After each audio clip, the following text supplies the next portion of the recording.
Then what are you willing to sacrifice? Everything! What's the matter with you? Tomorrow. There is no tomorrow! There is no tomorrow! I will be the one that is physically harder and mentally stronger, and I will work to maintain that position. Let me be very clear. I'll never give up. Never. Never give up! Never in your life give up! Lose! I don't lose! I win! I win! That's my job! That's what I do! We did not come this far to just break down and lose now. I'm a winner. I'm going to win. If you don't have the mindset that you're the best ever, you failed already. You will never feel this level of happiness if you don't go for something. If you stay down, you will never ever get that resolve. Fortify your mind. That shit was fire. Damn. Yo, I've always wanted to ask you, like, do you ever get like motivated by the videos we show, or? Sometimes I do. It really depends, like, in the state of mind I'm in. Okay, yeah. Like in one of the clips, it was the Keanu Reeves one where I win. That's my job. That's what I do. It's a clip of him basically admitting that in that scene specifically, his dad's the devil, and basically he gave him an option because his wife was going crazy. She was like hallucinating, seeing like demons, seeing like all these entities haunting her and stalking her life every time they moved to New York. And she was basically telling him like, yo, we gotta leave. Like, I feel I'm gonna die. I'm seeing all these things. And he didn't believe her. He was just obsessed with his work and concentrating on winning. So he told his father, he's like, yo, like, my wife is tripping. She's going through it. And he's like, yo, then just leave. Why don't you leave? Leave with your wife. You love her and she loves you. The world will understand. And then he was like, nah, I can't leave because let's say she gets better and I miss out on this opportunity. I'm going to hate her for the rest of my life. Damn. And in the end, she killed herself because like the demons like got the best of her. Damn, what the fuck? And then it skips to that scene, and his father basically told him, I was right about you. Like, vanity was basically what overcame you. Your obsession with wanting to win and prove to everybody that you're the best led to all the good stuff about you being lost, that being his wife, his sanity, and it's just crazy. Damn, what the fuck? I didn't even know about. I mean, I never watched that movie. The Devil's Advocate? Yeah. Damn. Yeah. Well, that's brought to you by the Unnoticed Podcast. Is that Chris?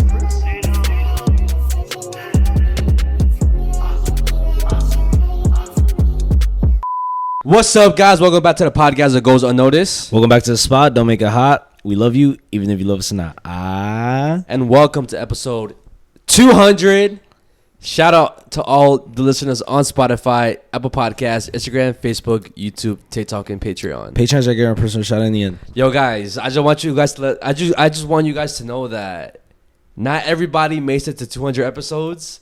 So the fact that we made it to 200 episodes together as a family, shout out to you guys for constantly coming back every week, showing love, commenting criticism whenever it's needed. And yeah. I was actually telling my brother like a fun fact about podcasts. I think they don't make it past episode either 25 or 35. Oh, that is? Yeah, like that's like on average after episode 25, usually podcasts either stop or like fail. I didn't even know that. So the fact that we're on episode 200, it's a pretty good sign. It's a big ass milestone. But also on this special episode 200, we did bring a guest that you guys love, because whenever we brought him on the podcast, you guys enjoyed his presence. So shout out to Ita again for pulling up. If you want to introduce yourself to the people, the new viewers who maybe don't know who you are. Facts. And, what's up, guys? Yeah. My name is Ita, aka Ricardo's brother, aka El Jefe, and some of the other AKs I can't say on here, otherwise I will get in trouble. Yeah, it's always it feels so unreal every time I see just the episodes go up. Not too long ago, it felt like it was episode 30, right? Yeah. Filming at the old crib, you know, the birds chirping, the dogs going crazy, the kids, oh, dad, you know, just interrupting the show, you could say. To like now this, like we're at Mezziah's new crib. Shout out Mezziah for allowing us to be part of this. And also for allowing me to be always part of like this universe, you know. It always feels like a blessing when, you know, I'm asked to like, oh, you want to be part of the show, this video, you want to record for us for the day, or like you just want to hang out. Like, it feels really great.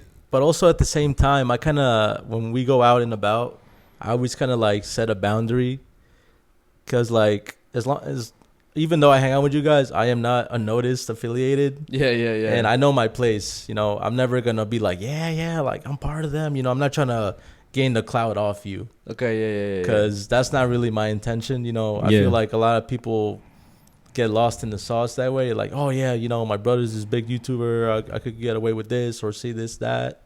And no, I just want to make that clear that that's never my intention. I never want to like write off your hard work. Yeah. I mean, I think you didn't have. I mean, it's good that you said it, I guess, like just putting it out there. But I think it's like kind of obvious that you're not, that like those aren't your intentions. You know what I'm saying? Because some people, like, you could kind of tell whenever it's like fake love and shit. Yeah. But you've always shown support, and even like behind the scenes. So you know it's easier to show support in front of the camera.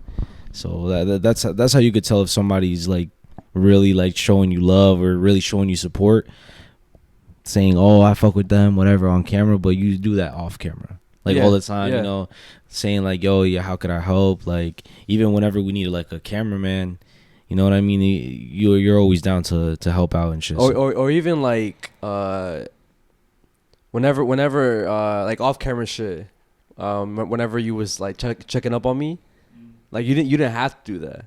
But I'm like that. I remember that time when I talked about it on the pod, I was like, "Yo, I fucking love Ita. Yo, shout to Ita." Like, you didn't have to do that shit, and the fact that you do that shit off camera, that says a lot, bro. Which again, I want to thank you again in person. Of course, I appreciate it, bro. And also, guys, a lot of the times too, we be having like conversations about like maybe doubts or just like random thoughts that we have, and then bro's always like on some video type of shit, motivating us. Yeah, you know what I mean? Like, you be telling us like, nah, like, y'all bugging, like, you know what I'm saying, y'all got it, like, y'all don't gotta be thinking those things, like, you know what I mean, putting his wisdom into like to us, yeah, you know what I'm saying, and which is fire. It's always fire, because obviously you have your wisdom and shit. You're a little older than us, so even though we're like in different, like, I guess, careers or whatever, you can still give wisdom, because you have like, you know what I'm saying, your lessons learned and shit, and it's fire. Like, whenever you like put us onto stuff, and it's like, it feels good. You know what I mean? And you watched the last episode, right? Whenever we were talking about like the whole feeling like we're like slacking and not locking in. Yeah. Saw it, right? Because a little thing about me, I guess, is annoying. I always like call my brother. Yeah, it's not annoying. Almost like every day. Like, I try to FaceTime him. Sometimes either he's always taking a shit, or like, you know, with the kids, or he's always busy. And I get it. He's a very busy man, but I always try to check on him and always FaceTime him. And always, you know, sometimes when we talk, it gets like a little deep. He gets into like this like mindset where he's like not where he wants to be, in the right place of mind, whether it's financially, career wise. And I tell him like, yo, you're tripping all the time. You know, like, not many people your age have made it this far or have accomplished so much in such a short time. I guess, at least for me. It just felt not too long ago he was just working some regular ass job. Now he's just having fun every other weekend. One of many jobs. One of many jobs, mind you. Within like such a short time span too. Like, within a year, he had like 6 different jobs. Yeah, bro. Which was hilarious. Every time when we used to live together, he would like, you know, just be chilling at the house or whatever. And I'm I already knew, like, yo, did you like quit? He's like, no. Like, I kind of already knew. And that's something I like about my brother, is that he does not settle for less. He's a very hardworking person, and not gonna lie, like, maybe a little bit of last year and this year, he has taught me a lot about work ethic, trying to like not only make others people proud, but make yourself proud, and just change your mindset, and like, don't sleep on your wasted potential. And I really want to thank him for that, because even though I am older and I'm supposed to be like the beacon of wisdom, you could learn a thing or two about anybody. Age really doesn't make a factor. Yeah. And I really appreciate that about my brother. Oh, shout out to you, Ita. Shout out to you guys as well, because I did read a lot of your guys' comments last episode. Whenever we told like to give y'all opinions on like why why we were slacking or like maybe what went wrong with the episodes, which a lot of them did make sense. So I want to say shout out to you guys, and I just love it whenever you guys comment criticism or whatever feeling you're feeling. I love that shit because at the end of the day, we don't take it to heart. And also, it's like it shows that they're actually paying attention to what we're saying. Exactly, yeah, bro. Like they you guys are actively watching and listening, yes. and listening to what we're talking about. It's not just like background noise. Yeah, you know, because sometimes, like, I'm not gonna lie, if I'm watching a YouTube video or whatever, it's like it's background noise, of course. You know, whatever. But you guys are actually paying attention to what we're talking about, and I mean, it feels good. You know, Yeah. it feels like they care about us. Yeah. And I know you guys care about us because of the comments and shit, constantly showing support to us, constantly showing love, which is, I swear, I still can't believe the amount of love that we get. Yeah. And it's there. You know what I mean? You guys literally come back every single week. And every single week, it's more and more of you guys popping up. You know what I mean? And also on Instagram, shout out to everybody on Instagram who has been showing love recently. If you guys don't follow us on Instagram, make sure to follow us on Instagram on the Unnoticed page and shit. Because right now, our Instagram has been receiving a lot of love. Mm-hmm. And yeah, shout out to the new people coming from Instagram and shit. Because I know a lot of you guys have been coming from there. And to keep on the theme with the 200 episode, I feel like we should start taking some shots. Yo, what is that? To celebrate making it to 200 episodes. And you know, guys, I did tell them that we're going to do this challenge and shit. So this episode, I wanted it to be 200 minutes long. So it's going to be 200 minutes long, which is, I don't know if it's possible. I mean, that's 3 hours and 20 minutes, right? 6 times 3 is 18. 180 minutes. Sounds about right. Yeah. Oh my gosh. 3 hours 20 minutes. 3 hours 20 minutes. So we're gonna try to make this. No, we're not gonna try. We're gonna hit this mark. Or it's probably gonna be a little bit longer than that. Okay, so if it's even longer than that, that's fire. But every single 20 minutes of recording, which we should have already like put a timer for that.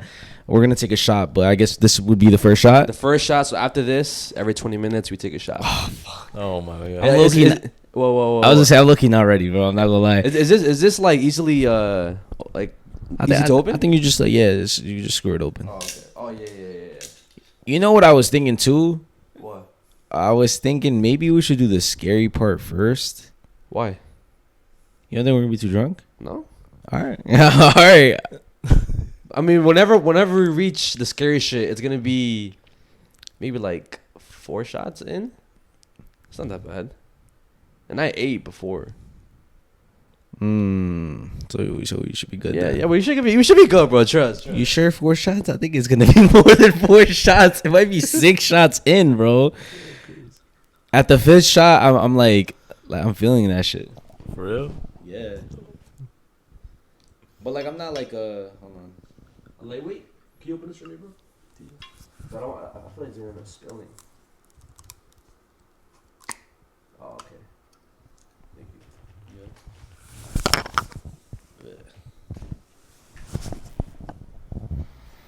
Nah, and I'm not like one of those like I start being like extra loud and shit whenever I'm drunk. I'm more on some like do you guys know how you guys act when you guys are like lit and shit? Yeah, I get more extroverted. Like my introvert self, my calm, nonchalant self, like literally, like that shell goes away. What about you? I get like, it's either I get like calm as fuck, or like I'm like, yo, shit. Like, not gonna lie, something like bad about me is that I like to mix drinks. Oh my gosh. And I remember one time I blacked out. Like I told you the story about like the midget, right? Oh my god, yo, we'll get into it right now. Okay, like, let's take this shot first, right. and you get into that story, yo. Cheers, guys. To Thank you, 200 guys. episodes, yo. We made it. 200 episodes. Thank you for being part of the 200 episode. Oh, thank you for To inviting many me. more, Thank bro. you. And thank you for you guys. Mm-hmm. Oh hell nah. Smooth. What the fuck is that? Yo, next one we can't make a face. Next one we try to not make a face at all. Ooh. What the fuck is I haven't that? had tequila in so long. That's tequila, bro. That's just disgusting. I'm not even gonna lie, bro. Even though I'm Mexican, I like vodka more than tequila. No, there's no way. Vodka's worse than this. Vodka's like smoother in my opinion. What? Hell no. Especially mixing it with drinks, it goes down way smoother than tequila. What, like Tito's? Yeah, if you mix it with like literally pineapple juice, you don't taste it. Oh. What's the midget story? Yeah, literally. What the fuck is What's the the midget story? Yeah, you just left it on a cliffhanger, bruh.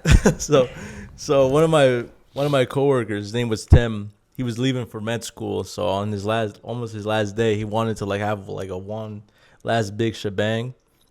So we got this Airbnb, got like mad people in there, and we were just having a good time. We were drinking, eating food. Like there's a picture of me lingering out there on the internet of me holding this bone of a tomahawk steak. Mind you, that was the first time I ever had a tomahawk steak in my life. It's like this big. Okay. And I ate that shit up. I was like, yo. people taking pictures of me like, yo, you never had tomahawk before? Like, no, bro. It was like heaven on earth. When I tell you the steak was juicy, it was juicy. Okay. But anyway, like going back, like I mix my drinks. I be having like beers, alcohol on the side, some za, other stuff.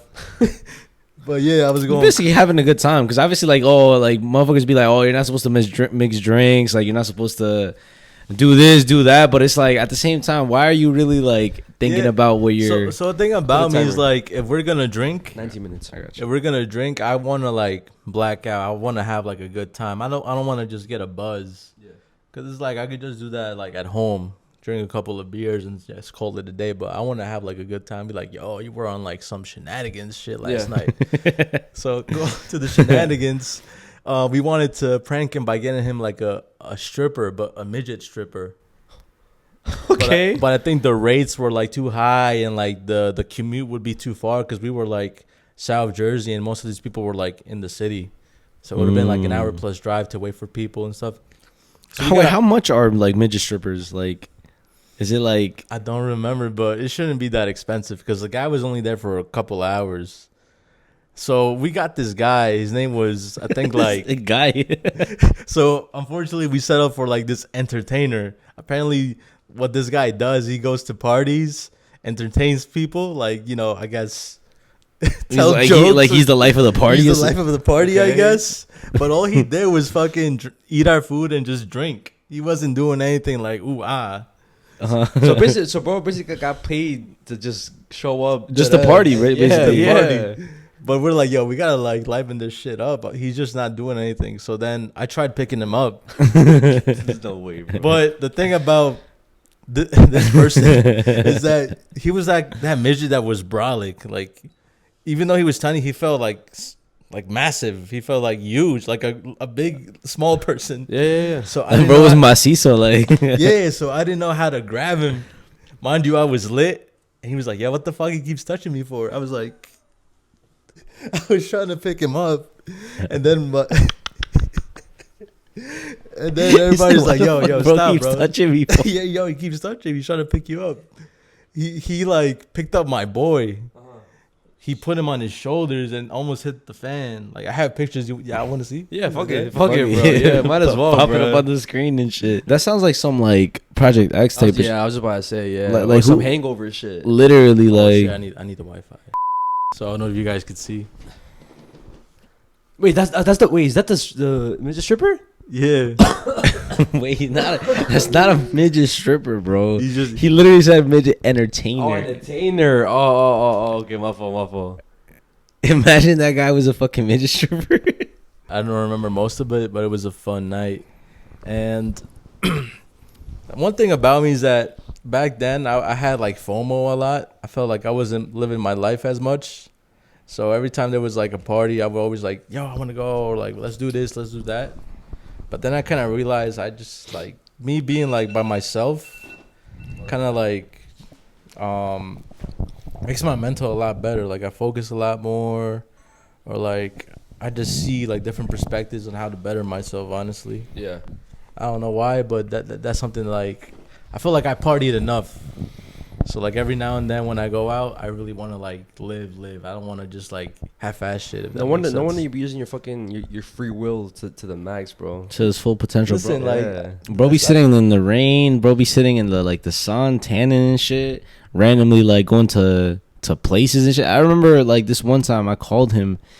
I'm like, where the fuck are you? Bro was like in the city, like but on some like solo date type of shit, which is valid. I feel like people need yeah. that now, like, you know, here and there.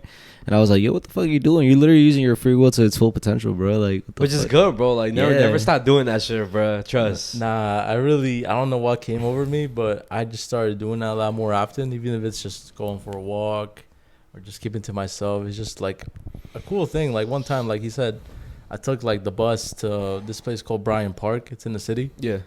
And it's just this big ass lawn, like, of grass that stretches, and around it is like these chairs. I literally just sat there and just like, I chilled. I really didn't like, what's the word? Like, I feel like Wait, were you like, I was at peace. were you smoking the za, or you were just like there? Nah, I kind of, well, since there was a lot of people, I didn't want to be that one person to ruin the vibe. Like, oh, like he's smoking. Oh shit. And that's the thing with like za. Like, I only do it when I kind of like need it, or like I just want to chill. Yeah. I don't do it for everything, for every reason. Otherwise, like, that takes the high away. Yeah. And it becomes more like a necessity, less than like, oh, like to chill. So I kind of like balance that. Yeah. Not gonna lie, like, Za's a little expensive, bro. Yeah. Like, at least what I get is like $100 worth, and it's like that shit like adds up. Holy shit, $100. That's like a week type of thing, or it could last me 2 to 3 weeks. Oh, okay, but that's still a lot though. Yeah, it's like an extra bill, like every month $100. Not gonna lie, bro. Like, when you adults, you kind of like you manage your money and be like, yo, if I spend X amount of money, I get left over for this, for that, a little bit of this. Yeah. I owe that. Like, it's crazy, bro. Yeah. And this is why, like, I kind of like want to like take this content creation thing a lot seriously, because even though I'm not doing this for money or clout or whatever, I'm doing this for stability. Yeah. When it comes to like money, like, there's times where like I don't have bread, and it's like, damn, like, it feels a little weird being like this old and not having like another source of income. Not a source of income, but safety, like a safety net. Like, I mean, but the thing is, this isn't safety though, because I mean that's the reason why I was tripping like last episode and shit, or was it 2 episodes ago, 3 episodes? Yeah, that's the reason why I was tripping, because this is the most like riskiest job ever. You know, I mean, obviously there's risky like jobs and stuff, but at the end of the day, it's, you know, you're gonna get a check, you know, at the end of the week, or at the end, every 2 weeks, or at the end of the month, with however people get paid, you know, a salary and shit. Yeah. But when it comes to this, it's literally all on you, like with how you perform, with how much content you put out, whether you're putting out good content or not, like that affects it, you know. So it's like, let's say we start literally slacking. If we post 1 episode in a month, oh yeah, we're not eating. We're cooked. I swear. Yeah. I will probably be homeless. Like, 100%. So that's why I was, you know, to people who were commenting like, oh, I saw this one comment that, oh, it was like, oh, like, I hate the fact that you guys are focusing on the money, or if it was just me, because I mentioned that, you know, if I'm just focusing on the money, and it's not that. It's more like I don't just have necessities, you know, like I have a baby that needs diapers. I have a daughter that's growing and she needs clothes. She needs school stuff. She needs new shoes. You know, they grow out of their stuff fast, you know, so I need to keep up with that, keep up with, you know, Abby too. You know what I'm saying? Like rent, my car. So it's like, at the end of the day, this is my job, you know, and that's why it's so important. You know, I don't just want the money to be on some like rich, famous lifestyle. You know, it's for this, like what you're saying. I want stability. I want to be able to like be financially free from what I love to do. Because at the end of the day, that is like our goal. Well, I can only speak for myself.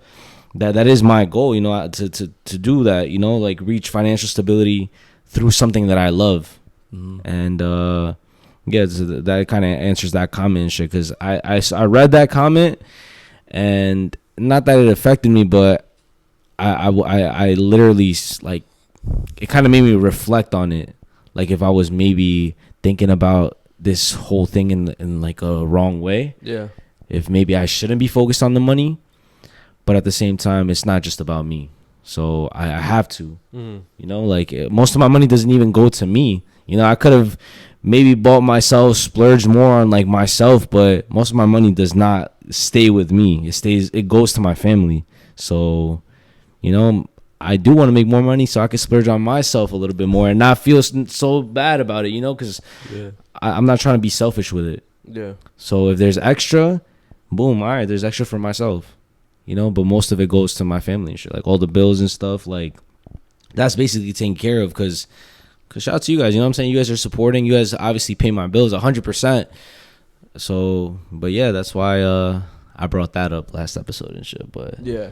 I was gonna say, I mean, on the whole content creating shit, I mean, might as well just announce it right now, bro, because what we did yesterday, that's literally like the first step to you becoming like official content creator, bro. Because even though you do post on your Instagram and stuff, I mean, not Instagram, on your TikTok and stuff, like edits and like Kino Fino and movie related stuff. Wait, is it Kino Fino TYB or YB? Kino Fino YB. I don't know why I say TYB. Like, what the fuck am I saying? But yeah, I want to announce to you guys that it's a big ass announcement, by the way. That yesterday night, this trio right here, because I know a lot of you guys enjoy us being together. Yo, I don't know if I'm tripping, but I'm already sweating.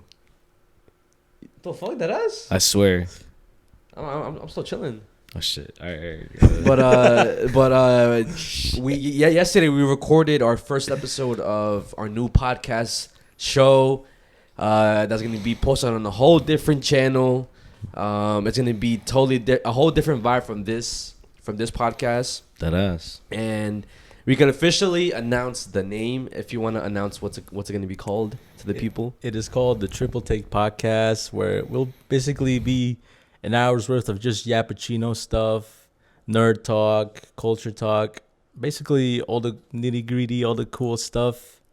And I'm very excited to like start that venture with you guys. You know, it will only bring us together. And like I told my brother, I'm just gonna learn a lot more about you guys, not only as just, you know, people, but like nerds. You know, like, because I found out literally yesterday that George is a Harry Potter fan, like through and through. I had no idea. I'm telling you guys, like on that podcast, I was really spitting some facts that I was like, yo, what the, like, they were like, what the fuck, like they didn't even know about the shit that I was talking about. So it was like, it's cool the fact that I could finally bring something up, and they're like, yo, what the fuck, like how the fuck do you know that type of shit? And I was gonna say, I'm like surprised, like you know, because like out of all things that, you know, you do like a lot of stuff. You know, you always mention Pokemon, Spider-Man. Yeah, I was gonna say you always like, bro, obviously Spider-Man and shit, but out of all things, Harry Potter, like that literally like took me by surprise. Like when you first mentioned it, like I wasn't trying to be like, oh, you're a LARPer or whatever, but I literally couldn't believe it. Like I was like, bro, like first of all, you've never ever mentioned like Harry Potter. Yeah. Like, you know, maybe it's because we never like brought up the conversation, the Harry Potter movies. Maybe you mentioned it sometimes, saying which ones were like your favorite out of all the Harry Potter movies. The Harry Potter movies and stuff, but you've never said like, yo, I fucking love Harry Potter, or like you fuck with Harry Potter that much. Yeah, guys, I'm a Harry Potter stan, Harry Potter fan. I'm not gonna say like I'm the biggest fan, like I know everything, because like there's definitely people out there that fucking read the books a billion times, seen the movies a billion times. I just seen the movies a billion times, and I know bits and pieces of here and there from the books, because like I genuinely want to know more about certain characters and shit. But yeah, guys, I'm very, very excited for you guys to see that episode on the new show. I'm not gonna lie, for our first episode, it was perfect. What? It was perfect. Yes, I'll tell you right now, it was perfect, bro. The conversations that flowed, the topics, everything in general, bro. The setting, perfect, bro. Trust. I feel like that was always a fear of mine when it came to like being on this podcast, that I would have like nothing to like add on, and it would be stale. Yeah. Wait, what? Yeah, I always felt like that was one of my like insecurities. I feel like I yap, but I just yap about nothing. No, so, but that's bro. It's crazy how sometimes people have their biggest insecurity is their biggest strength. Like, bro, that's literally like why you do so good on the pod, because you have so much to say about random shit. Yeah. And it could go, bro, because literally like we could be talking about something, and you just bring something up that like it's like almost like has nothing to do with it, but at the same time it has a lot to do with it, you know? Yeah. So yeah, I feel that's why people fuck with you, bro. You have a lot to say about random shit, bro. Like that's literally that's crazy. Which is good, which is a good thing, because I wish sometimes I could like say random shit, random facts about certain things, but I genuinely cannot, bro. I don't know why, but That's a lie. That's a lie. why? Because you randomly be spitting out facts, and then that's when I'd be like, bro, how do you know this? Like, bro, guys. All right. Comment down, like, okay, you guys have serious imposter syndrome, both of you guys. Like, bro, be spitting facts sometimes. You guys know, literally, somebody find a random episode on a random timestamp right now, comment it down, and say, yo, this is literally Mezziah cooking right now. He's tripping. Like, Okay, I mean, if they find it, if somebody somehow finds a clip, then I'll take it back. But I just feel like sometimes I need to like search something up before I talk about something, because like I genuinely cannot think of like something off like top of my head. that was like me yesterday whenever we were fucking recording the episode, because yo, they were saying, like, I literally said it in the episode that we recorded. I was like, yo, honestly, like, I feel like I'm like, literally, that felt like the first it felt like you guys were natural, Yeah. you know, but it felt completely different to me. But you know why it felt natural to me though? Why? Because like you literally told me, yo, make sure you Do research and shit before that, or just have topics to talk about, which I did. The thing is too, like, I had topics to talk about, but I went blank because on the way back home, like, I was taking her home and shit, and I was like, yo, I don't know why I went blank when it comes to like a lot of the stuff that I was gonna talk about. And then I started telling him the stuff that I was gonna talk about in the car. That's literally what happened, bro. Like, I had shit to say, bro. But that's why like you should look at just write shit down. Maybe like write little bullet points so you remember. Oh, I have to say this. Oh, don't forget to say this. You know what it was? It's because, like, whenever we do, like, it's bad and good at the same time. The fact that we do research the same day that we record, but it's good because it's like fresh on our minds. Yeah. And the research that I had done for that episode, I did like months ago. Whenever we had first said, like, oh yeah, we're gonna do the podcast, guys, because we took like 2-3 months to eventually finally record the first episode, right? Yeah. So I had done research the first day when we were like, yeah, this week we're recording, whatever. Like, I had already done the research. Yeah. So it wasn't like something that was like fresh on my mind. Like, I had it like already like jotted down, like somewhere in my mind, stored in there. Yeah. But it didn't come out. It didn't fucking come out, guys. I mean, at least we recorded the episode finally, and then now whenever we do record again, it won't happen again. That's literally it. It's literally the first episode and shit. Yeah. But what I love. Oh my gosh. Oh, that's the shot. That's the shot. I'm already shot o'clock, and I'm already my hot, God. guys. But you know what's great about that podcast, bro? What? How since me and you already do a podcast, we don't gotta worry about it feeling awkward.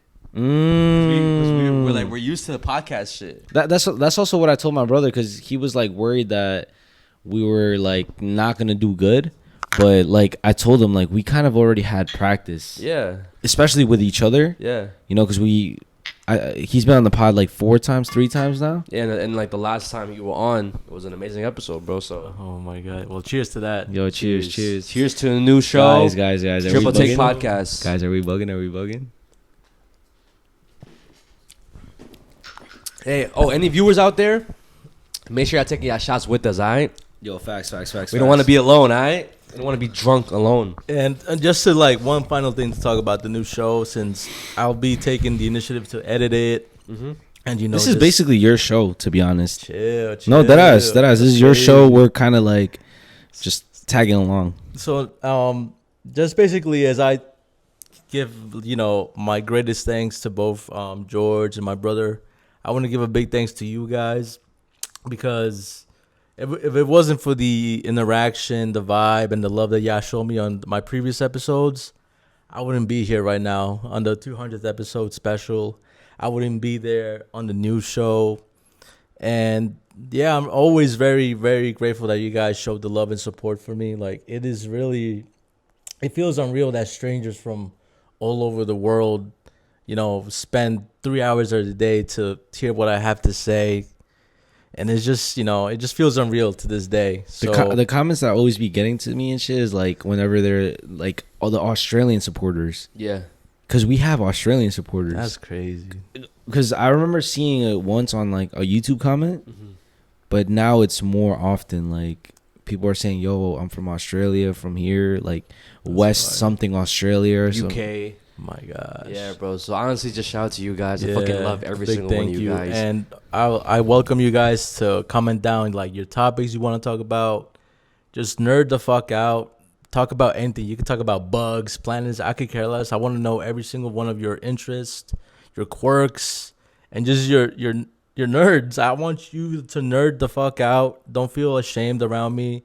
And I will reply to every single one of you. I guarantee you. And for the people that are worried that we're not going to still be talking about nerd shit on this podcast, we still are. But it's just like that podcast is more nerd stuff, all three of us together. I feel like it's more like deep dive into like the nerd conversations. Yeah, like whenever we do talk about it, it's kind of like brief sometimes. Mm-hmm. But we're still gonna have those talks here. We're still gonna talk about movies here. Like everything's gonna stay the same here.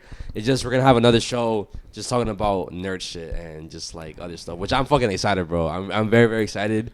And you know what's led to about that podcast? The fact that we're gonna be more like, we have to be more open to the stuff that we're gonna talk about. You know, like yes. like for example, like I know you be wanting to talk about JJK sometimes. Yeah, you know, or like anime or just in general. So it's like at that point, it's like you kind of I have no choice. Yeah. Yeah, I literally have no choice, which I was avoiding it. Like it's like you said, like how do you want to be into like media, movies, shows, but you don't want to watch like shows, which you kind of have to now. Literally, it's gonna be your job to do it. Like and it's everything, series, anime, maybe rewatching old shows, old cartoons and stuff. Even like the High School Musical shit. Yeah, like I would have to, like we would have to give it a chance. It would be funny though, cause like I already have a bunch of ideas of what we could do with like certain stuff. Whenever we want to talk about something, or maybe what we could do is kind of combine something, right? So like we react to a movie, right,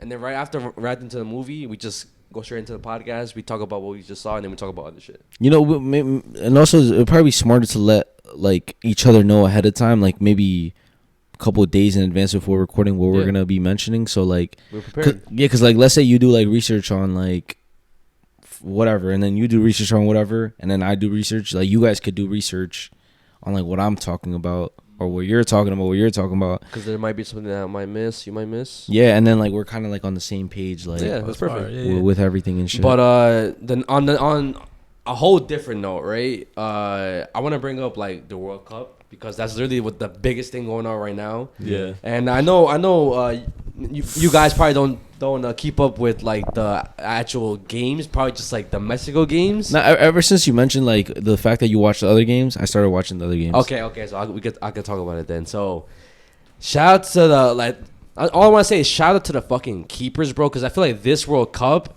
is all about the goalkeepers and small teams, bro. Because for example, today Argentina versus Cabo Verde. Yeah.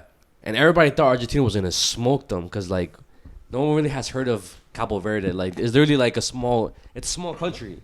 It's like a population of like 500,000 people. And they don't have like a big budget. Like the way they showed up to the World Cup was like on a school bus. Exactly. So the fact that they were able to compete and almost beat Argentina, the previous the World Cup champions, number 1 ranked in the international teams, led by Messi, the greatest the greatest player of all time, and they almost won, bro, and they almost won because of the passion of the team, bro. And I feel like that's a lot, like that's happening in a lot of teams, bro, like because a lot of teams are surprising me on how good they are, bro. Fucking Ecuador beat Germany, another like top team, right? Even though Mexico beat Ecuador, but it's just the fact that they were able to beat Ecuador. And I think some other fucking teams are doing good. Paraguay, so some other team that I think it was Egypt also is doing pretty good. Yeah, and also like I think was it Morocco? I mean, yeah, Morocco been a strong team though, because I remember they eliminated Portugal last World Cup. But like I feel like this World Cup is literally the craziest and most entertaining World Cup.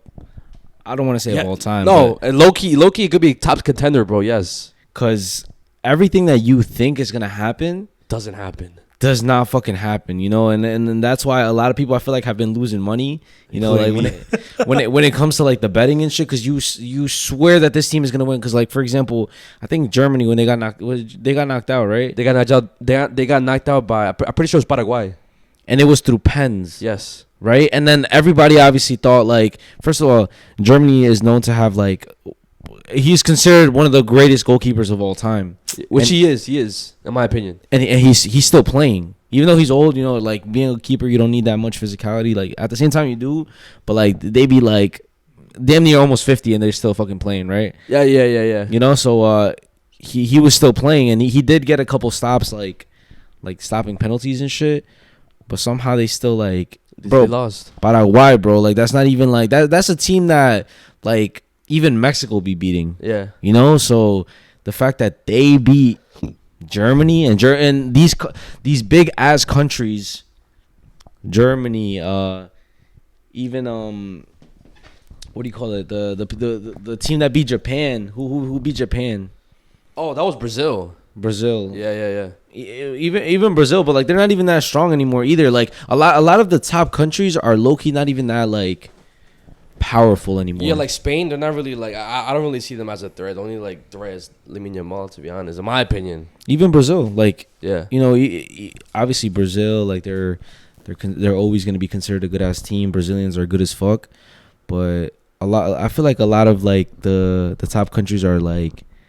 It's like on the decline or some shit. I don't know. I don't know what it is. It's only like maybe like 3 teams that you could say are like top 3 in the world that are like, yo, they're fucking difficult as fuck to beat, which is Argentina.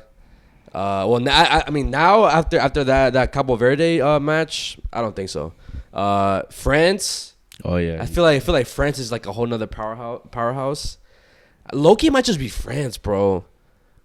I mean, I would say Spain too, though. Like Spain isn't like considered like I don't think they're like completely like they're not completely like bad or like I'm not gonna say like they're like a trash team or whatever, but comparing them to fucking France, bro, they're gonna get smoked. I feel like France is gonna win. Most likely, yes, bro. And like again, I'm hoping for Mexico to take it to the final, bro, to win, bro. But again. It's like a slim. But like no. But the thing is that it's so possible, bro. Yeah, with how everything is going, yeah. It doesn't even sound crazy to say, yo, Mexico's gonna reach the final, bro. I want you to know this shit right now, bro. So the next match is gonna be Mexico versus England, right? On Sunday. The fact that right now on every single gambling app, it's basically split 50-50. Usually it's England more favored to win.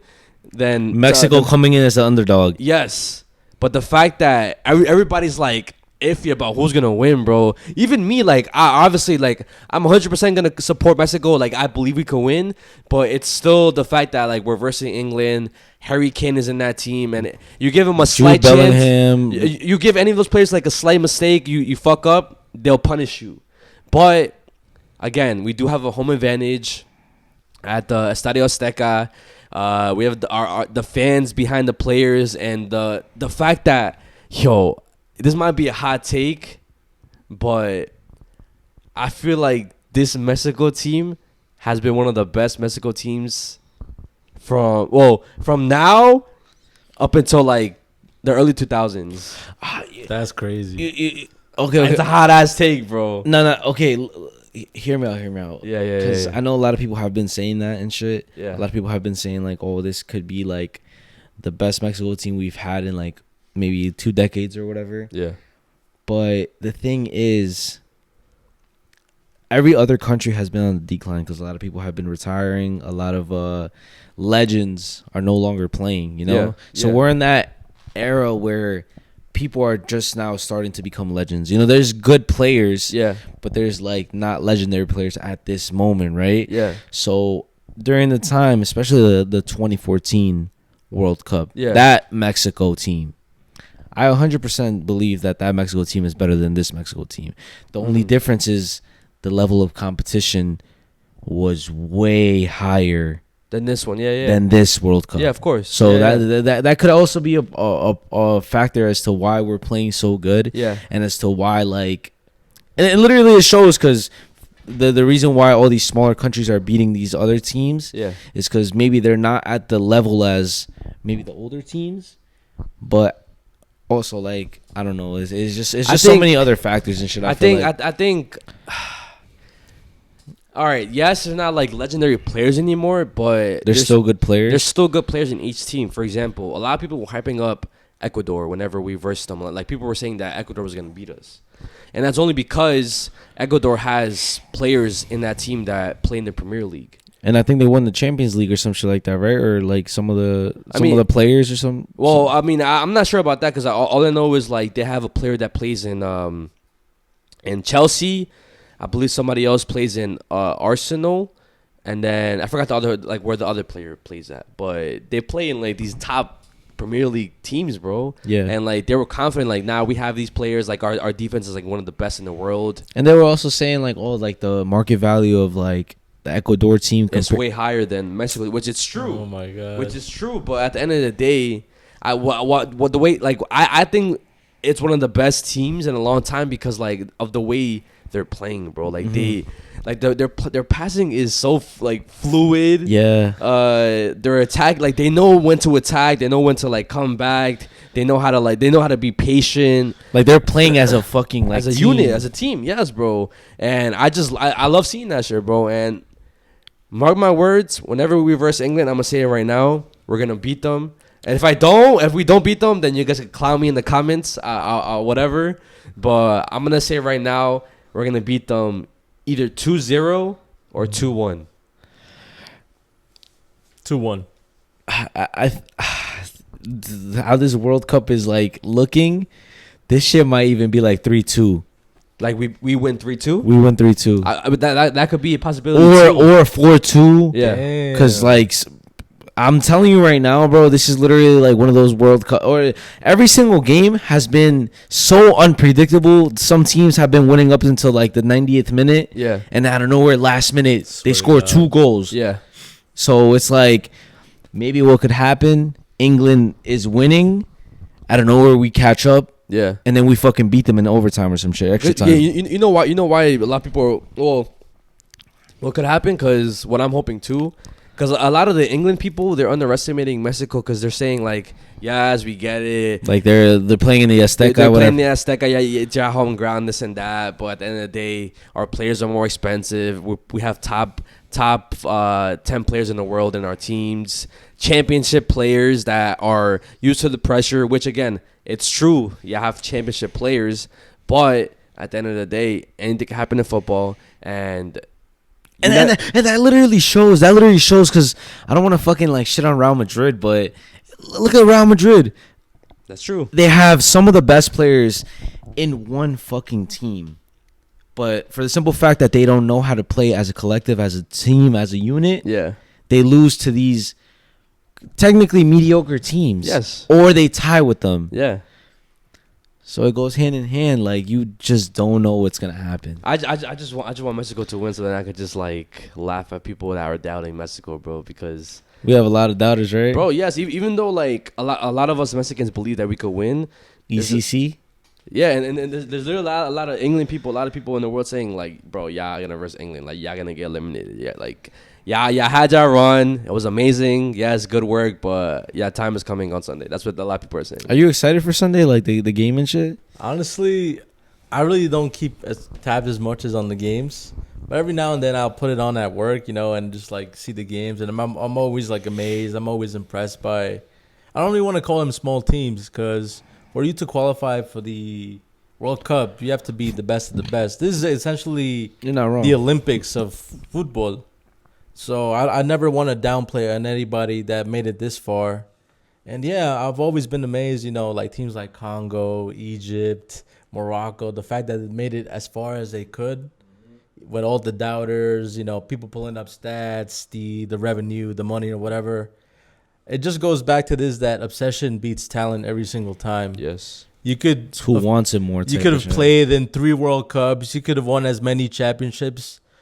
But once you start becoming comfortable, you start to become lazy. You start confident too.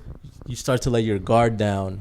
Like you underestimate like the opponent and shit. And most of these players are like young. They're like like in their 20s, early 20s, 19. Yeah. Most of the best players are. Some of them are. This is like their first World Cup.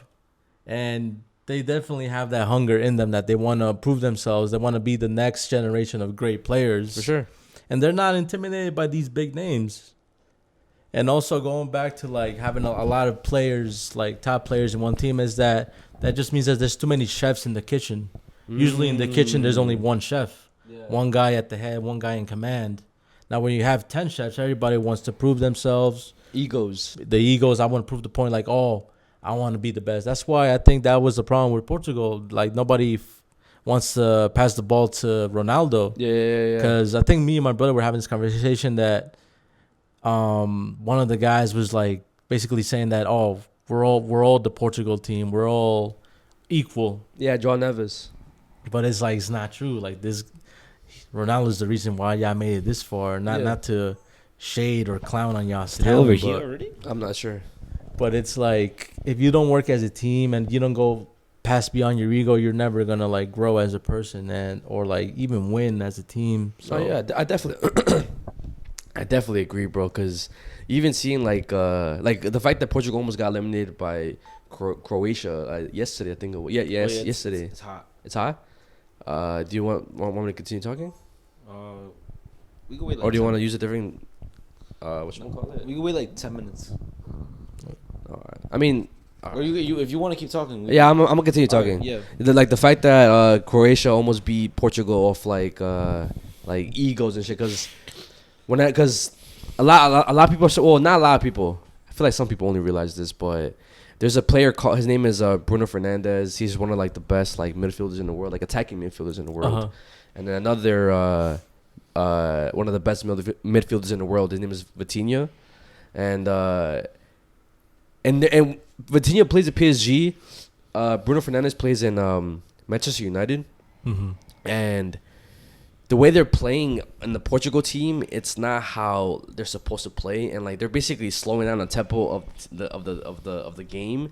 Whenever like there's a play that's supposed to be happening forward, they end up either passing it side to side or like back. It's like, bro, you literally like there's literally chances to go up, but y'all don't do it. And it wasn't until both of them got subbed out for Bernardo Silva and João Neves when everything changed and they started passing up and started passing into another player. His name is Rafael Leao.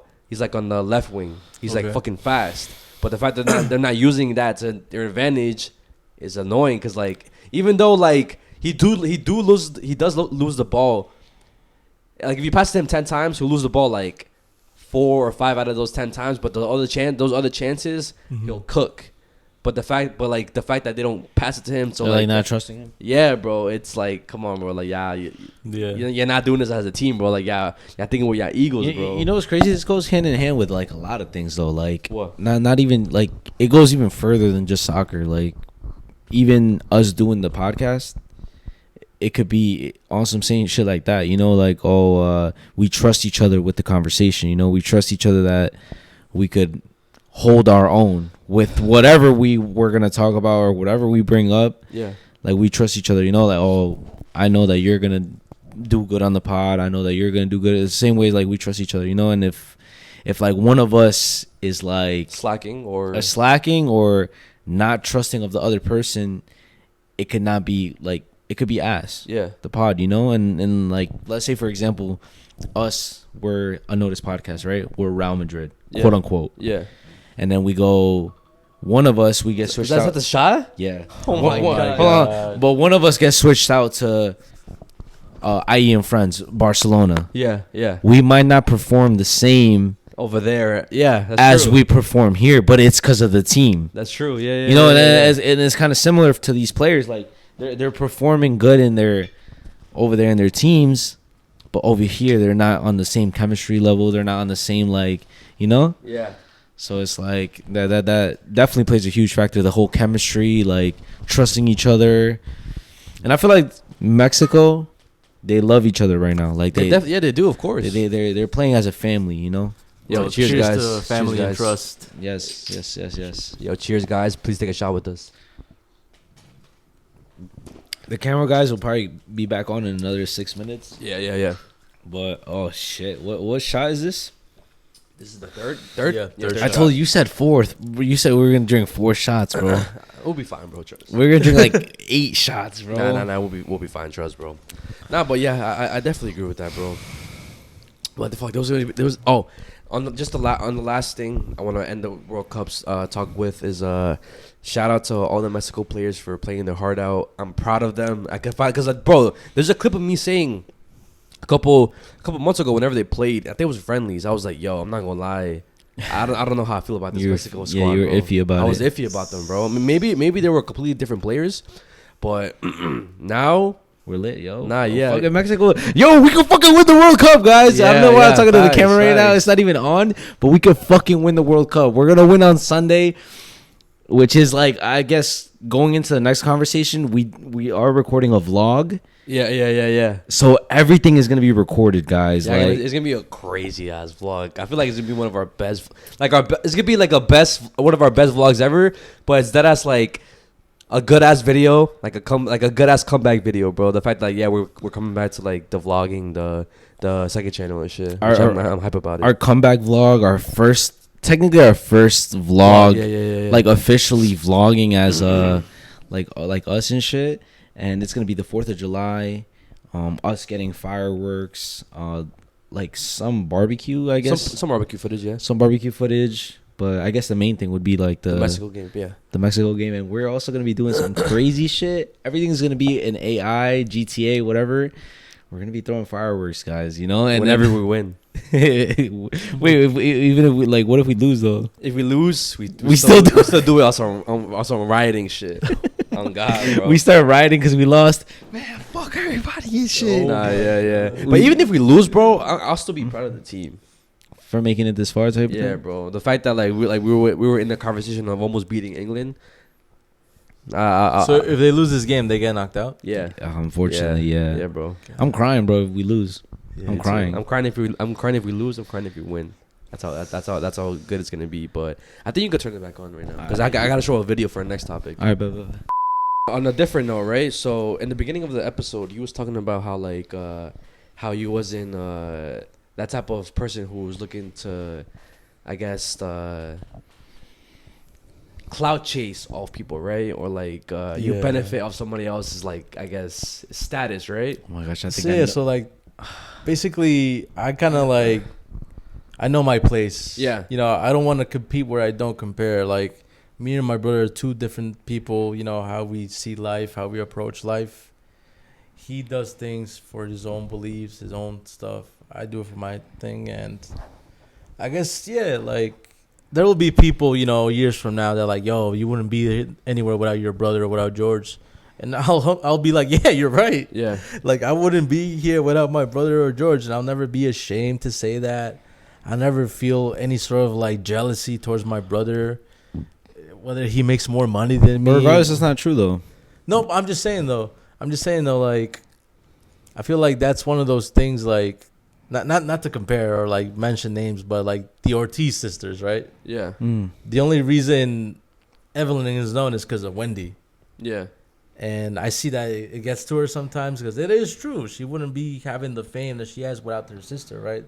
I guess they started together and all that stuff, but I adore my brother for what he does and for what he's accomplishing, and I will never take that shine away from him, nor will I benefit from it. But okay, yeah, right. that's perfect then. So I think I know what you're gonna mention, bro. Yeah. So there's a streamer that I watch, right? Oh my god. His name is Your Rage. I've probably talked about him on the podcast multiple times. Yeah. This shit's heartbreaking. But bro. I found this out literally like as soon as it happened, bro. Cause like I have Twitter X, and like I got the notification whenever he first posted, I was like, this has to be fake, bro. So he posted a tweet that said, I just found out that my best friend of 25 years, so he met this guy whenever he was 5 years old, bro. So he grew up with him.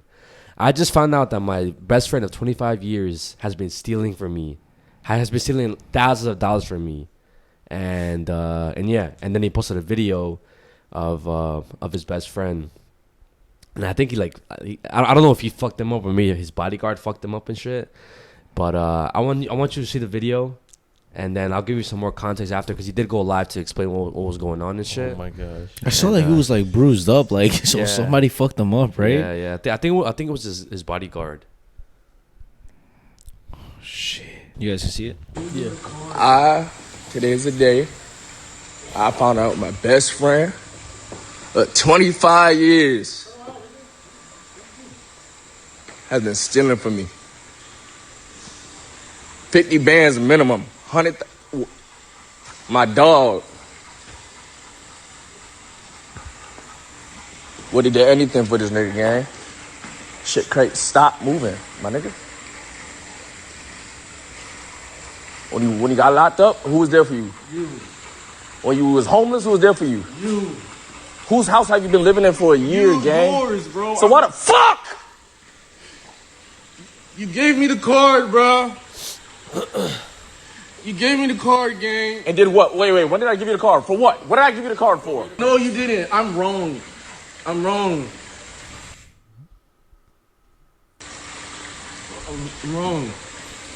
Gang. You told me. You stand right there, bro. I don't want you nothing. You don't what?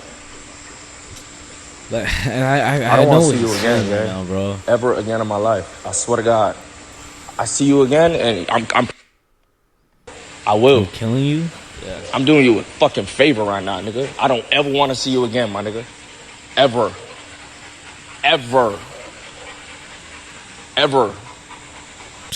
Yo, bro, when I first seen this shit, bro, like It's just making me low key tear up, Yeah, bro. me too, bro. Low key. Bro, like when I first seen this shit, it like I couldn't believe it because again, I watched the streams whenever he would pop up on the streams and like he would react to stuff with him. Nah. He would like he would be his cameraman and shit, and it's like the fact that like you're able to like betray the person who is helping you with everything in your life, bro. Yeah.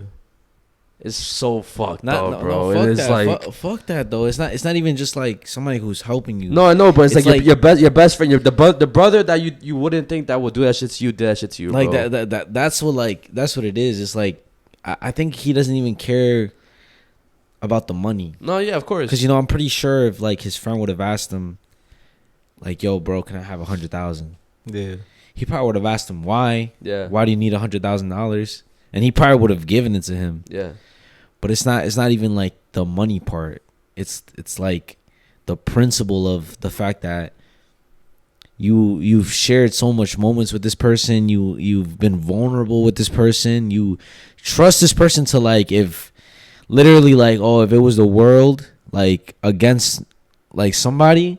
Like this person, you could go to them and they're gonna have your back type of shit, bro. And the craziest thing is, right? Mm-hmm. There's clips of past streams of Rage taking him on like shopping sprees when he didn't have clothes, bro. And like him, like he gifted him 5 bands, bro, because he needed money on camera and shit. It was obviously like it was not for the content, but like it was because like, bro, he's my best friend, 25 years. Why not?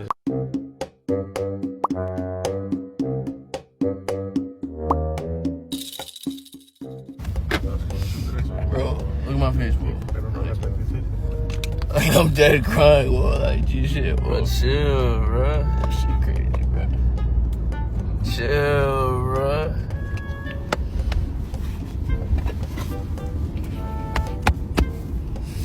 My brother.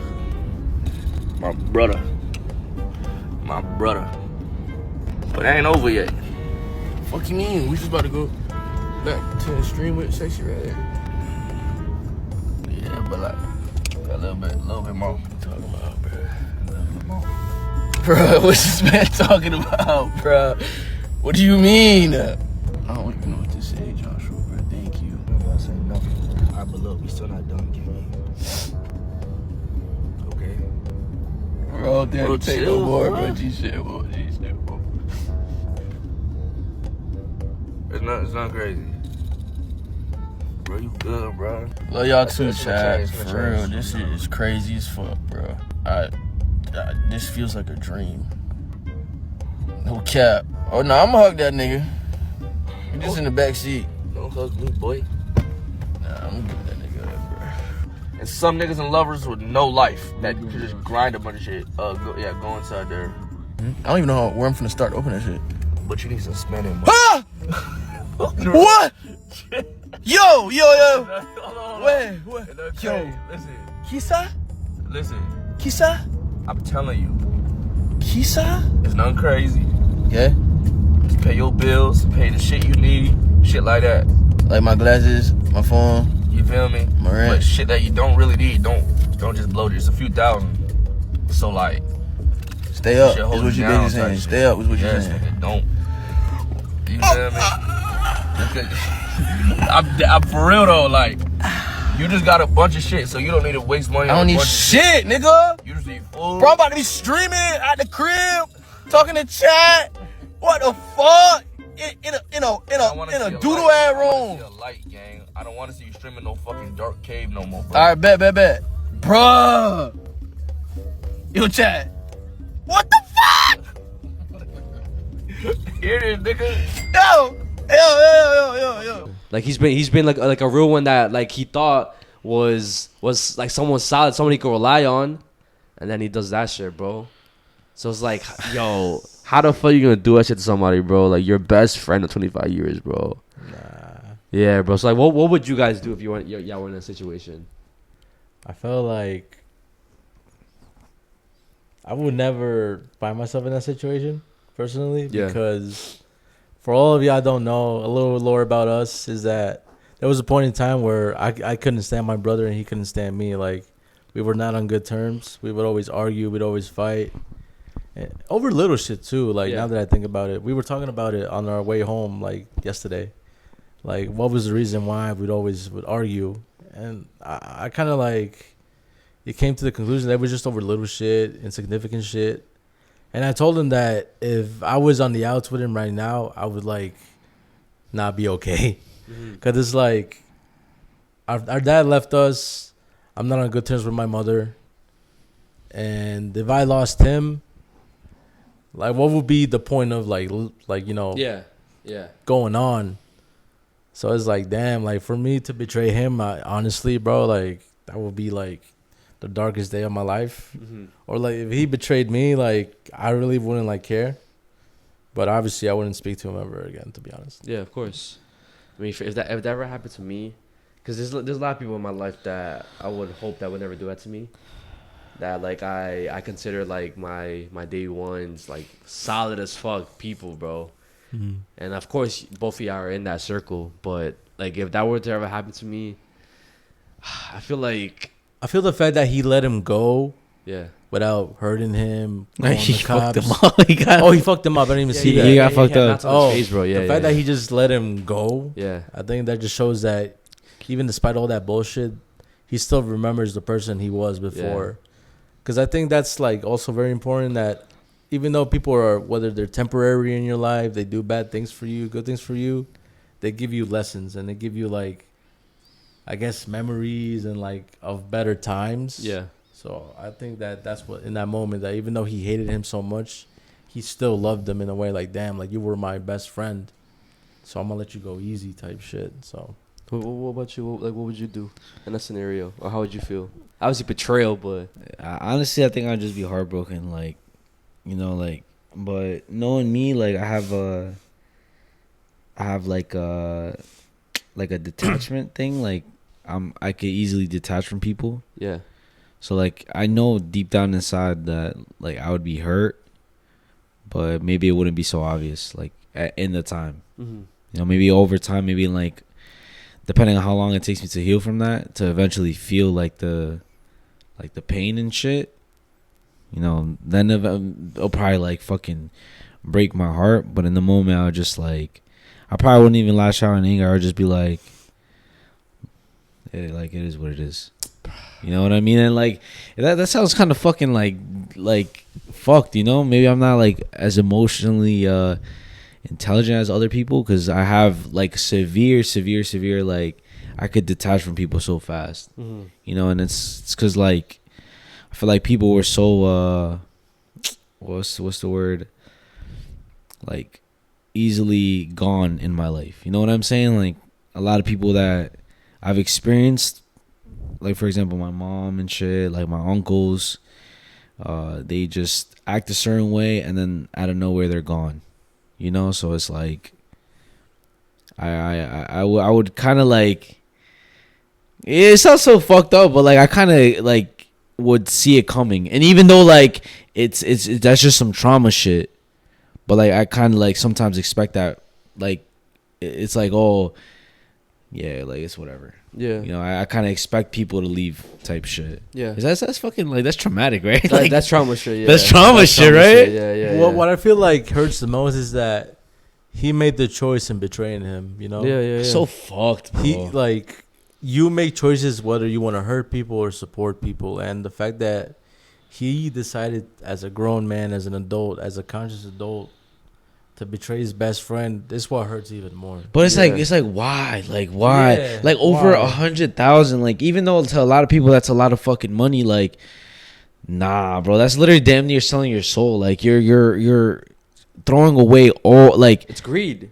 Yeah. you're throwing away everything. Your friend is like the fact that everything that he named out. Oh, you lived in my house. You received so much help from me. You know, it's like he obviously wasn't like he's not saying it like, oh, I'm helping you in return you owe me shit, right?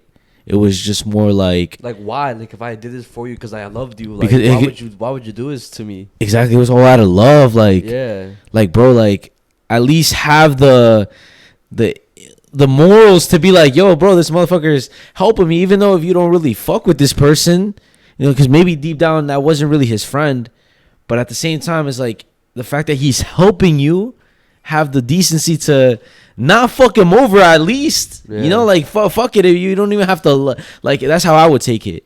Like, oh, like you don't even have to love me, you know what I'm saying? Like it's cool, like you don't even have to really be my friend, but at the same time, don't betray me because like I showed you nothing but love. Yeah. I showed you nothing but support. Like motherfucker, like you lived in my house. At least have the like who raised you, bro? Like you think whenever it comes to people like that, you think it's like a bum mentality, because a little bit more context too, right? For him, so Rage would try to give him like job opportunities and shit, like be a cameraman for some people, or maybe like maybe be an editor, or maybe do something in that world. Or Rage also owns a gym. He could have just, I'm pretty sure he was like, yo, you want to be the manager for my gym? But some people just don't want to work and just want to be lazy and shit, which I'm pretty sure that was his problem. some whatever. leeching shit. And also the fucked up shit too was like why he did it was like it was on some it was for like girls and shit. Like he would every single day, I think for 2 months, he would go to the bank.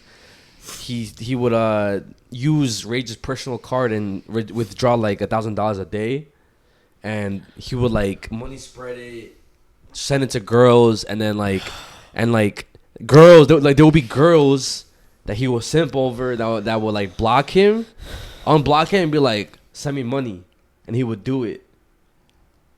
So it's like that's the reason why you had to do all this shit. Oh, that's even worse. Yeah, bro. Yeah, and like he even said in the recent stream, like he's never gonna forgive him after the reason that he found out, bro. That's even worse. Like knowing me, depending on what bro spent money on, I probably would have forgiven motherfuckers. Like if it was on some like paying rent or like whatever, is like I wouldn't hate you, but you wouldn't be in my circle anymore. Yeah. But for that fucking reason, you're dead to me. Yeah. Like, bro, like come on, bro. Like, come on. There's so many things that you could have used my money for. You could have used it to fund your business on the low, and then boom, you made it, and then you paid me back. Maybe you didn't want to ask to borrow money. Yeah. You know, because sometimes it feels a little bit like I guess like you're using the person.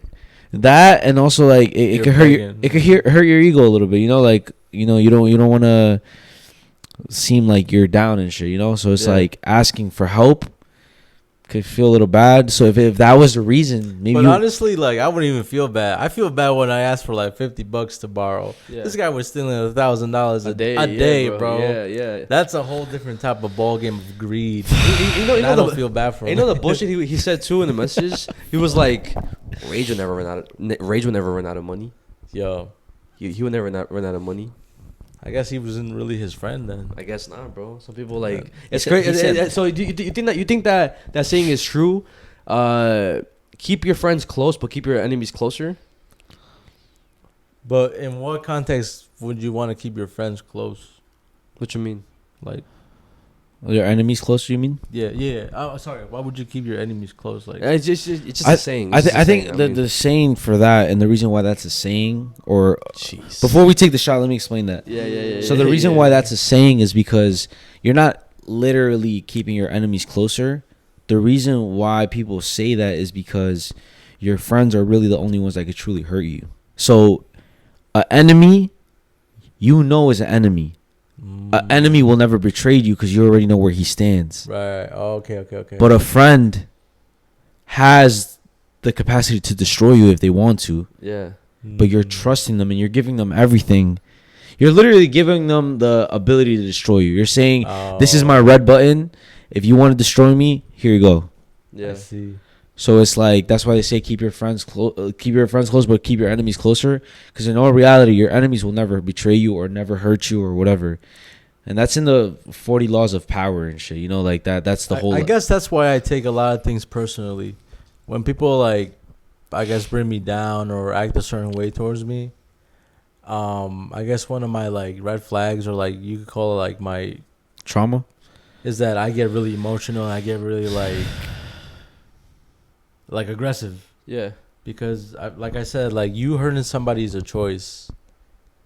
And like an example, like I don't want to keep using her as an example, but my mother. Yeah. Like the way she's acting now, she's choosing to act that way.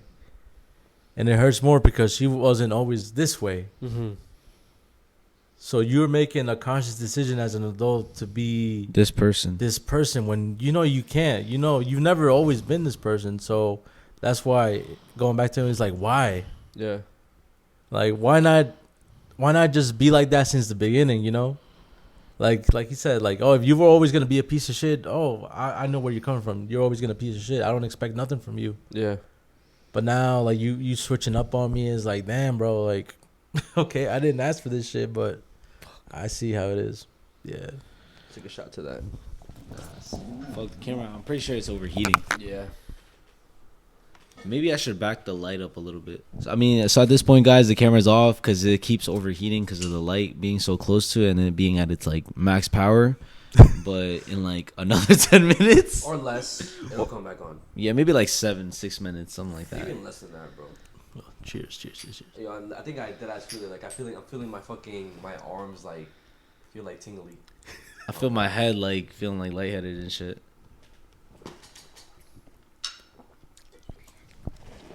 Fuck that shot, bro. Holy fuck. Bro, that does not taste any better. It tastes like ass, bro. Yeah. Actually, one thing that I wanted to talk about was a combo that we had earlier. What? Coming here and shit. Because, like, I haven't mentioned, I've been wanting to mention it on the pod. This one specific scene from Monsters University. You've ever watched that movie? I have never watched it, bro. I'm being dead ass. I just watched like the first one because like I thought University was gonna be ass, so I didn't want to watch it. Bro, it's good. It's good. It's good. You can spoil it, but like I never watched it, bro. Okay, so like basically Monsters University is like the origin story of Sully and Mike. Yeah, exactly. So but the main character is Mike Wazowski. Yeah, and how basically this whole time he was kind of like an underdog or somebody who was like not seen as anybody who could be great. Mm-hmm. He was just seen as somebody who was like going to be average. You know, he's not going to be nothing special. He's not even like good enough to be what he is, which is a monster, you know? Okay. That's how like basically his whole life people saw him as less, right? Yeah. And it's him trying to prove to himself that he's not what everybody else thinks of him. Yeah. That he really is who he believes he is, a monster, and how he believes that he's scary, and he's trying to prove that, right? Then he eventually gets to Monsters University, where he's put to the test to see if he's really scary, right? Yeah. And then at the end, it's basically what everybody else told him that he's not was the truth. So he talks about it, and like he tells Sully, he does a whole speech saying how he did everything right. He did everything right leading up to this point. The way he was supposed to do it, basically was perfect, right? He reached perfect type of shit, but it still wasn't enough. Yeah. So do you think sometimes in like certain career paths or whatever, like when would you know, or like when is it enough, or type of shit, or like is that ever like something that has come across your guys' mind or some shit? Like, okay, but like you're asking like on like being perfect, or like being perfect at the job, or like what are you talking like? It could be like, I mean, this is like a bold like or like a broad conversation, because it could be about perfectionism or just how other people view you guys, or you know what I'm saying? Like, yeah. Okay, so ask the question again. I'm really feeling it, bro. I'm feeling it too, yo. But no, but it's basically about perfectionism and like how people view you, and you trying to constantly like prove something to somebody, even though in reality you're trying to prove it to yourself. Okay, but yeah. Well, like, what's the question though? What's the question? Did you ever experience that? Did you ever experience like you're doing everything right, but you're not there yet? Yeah. Or like you're in this constant loop of perfectionism, and you constantly having to prove a point to somebody, even though there's nobody no point to prove type shit. I mean, yeah, I guess with this all the time, bro. Like me always being a perfectionist when it comes to how a video comes out and all that stuff, and I guess like or no, actually also like of listening to people of like saying how like I'm quote unquote ugly, or like I look a certain way, but in reality like I'm not, because like for example right now, like the way I act right now is literally how I am all the time, touch about myself, but like I shut that shit out and I don't let it out, because like you fucking lit. I'm lit too, bro. I'm lit too, bro. This is amazing. Yo, bro. I lost the fuck. I got lost in the song. I forgot what the fuck you talking about, bro. Yo, this guy's bugging, bro. Yo, you answer his question, bro. Then I'll go off you, bro. I feel like you understand what I'm saying, right?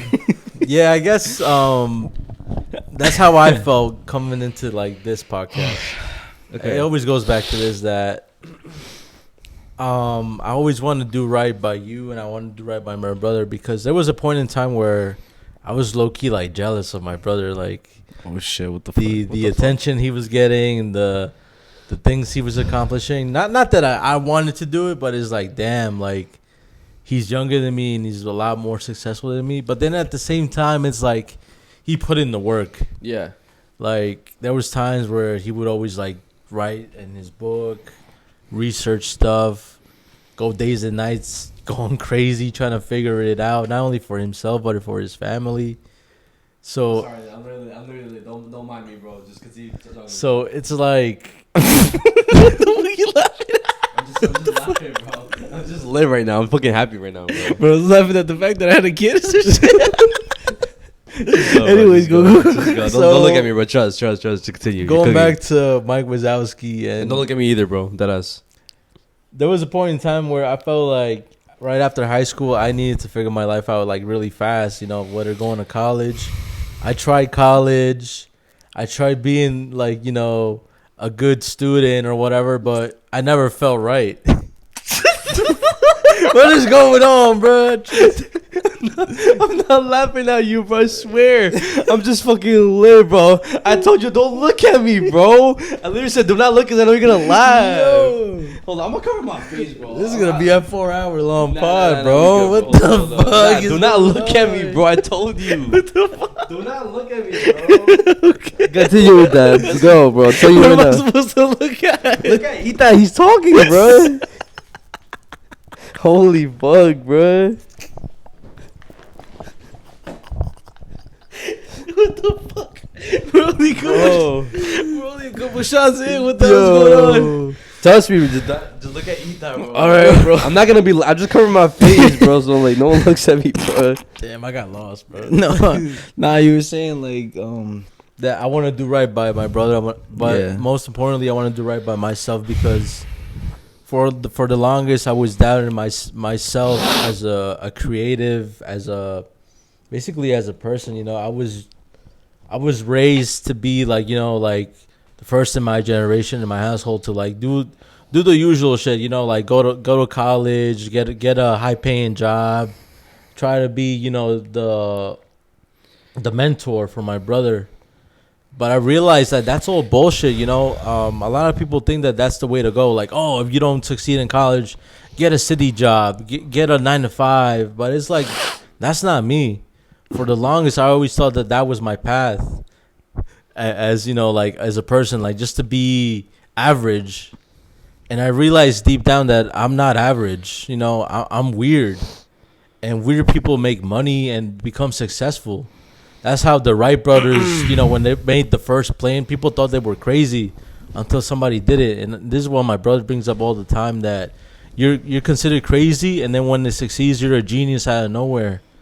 And it's like, I'm not trying to be the next genius. I'm not trying to be the next Kanye or whatever the fuck. I'm just trying to express myself and my creativity and share that with my brothers, share that with you guys. And yeah, I just want to live in the moment. And let's say nothing goes right or it goes wrong, I don't care. I want it to where, let's say I die, I want to leave a legacy where it's like, damn, the lore was like built and it was just, you know, something beautiful that I created for myself and for any future creator to like learn from. And that, I think that's very important to me, legacy. You know, I don't think it's possible for it to go wrong though. You know why? Because I feel like, because like we're not starting from like from scratch or like knowing nothing. Because we kind of know the formula. Like it's not even to like glow about it. It's like we kind of know the formula how to go viral type shit. You just gotta like clip farm in a way, but not really to the point where like it comes off as like annoying or trying a little too hard. Yeah, that's why when in the beginning of the episode when I said like, yo, our first episode of the new podcast was amazing because it deadass was, bro. Like if someone doesn't know, if someone doesn't even watch us and that's the first podcast they watch, they can be like, yo, what the fuck? These motherfuckers are natural, bro. Yo, and we also like clip farm without like even trying unintentionally clip farming. And that's why my brother told me that when I led, it felt natural. But yeah, I don't know. It felt natural to me in the sense because I kind of already rehearsed what I wanted to say. Yeah. And I kind of learned from you guys how to approach the camera, what to say, and, you know, like the energy to bring. And I appreciate that you guys brought that part of myself forward. And I don't think anyone else has, like, ever done that for me, which I think. Hey, man, it goes back to what Ricardo always says, like, he hates wasted potential. So it's like, bro, if I'm pretty sure I've seen that shit too, but, like, bro has potential.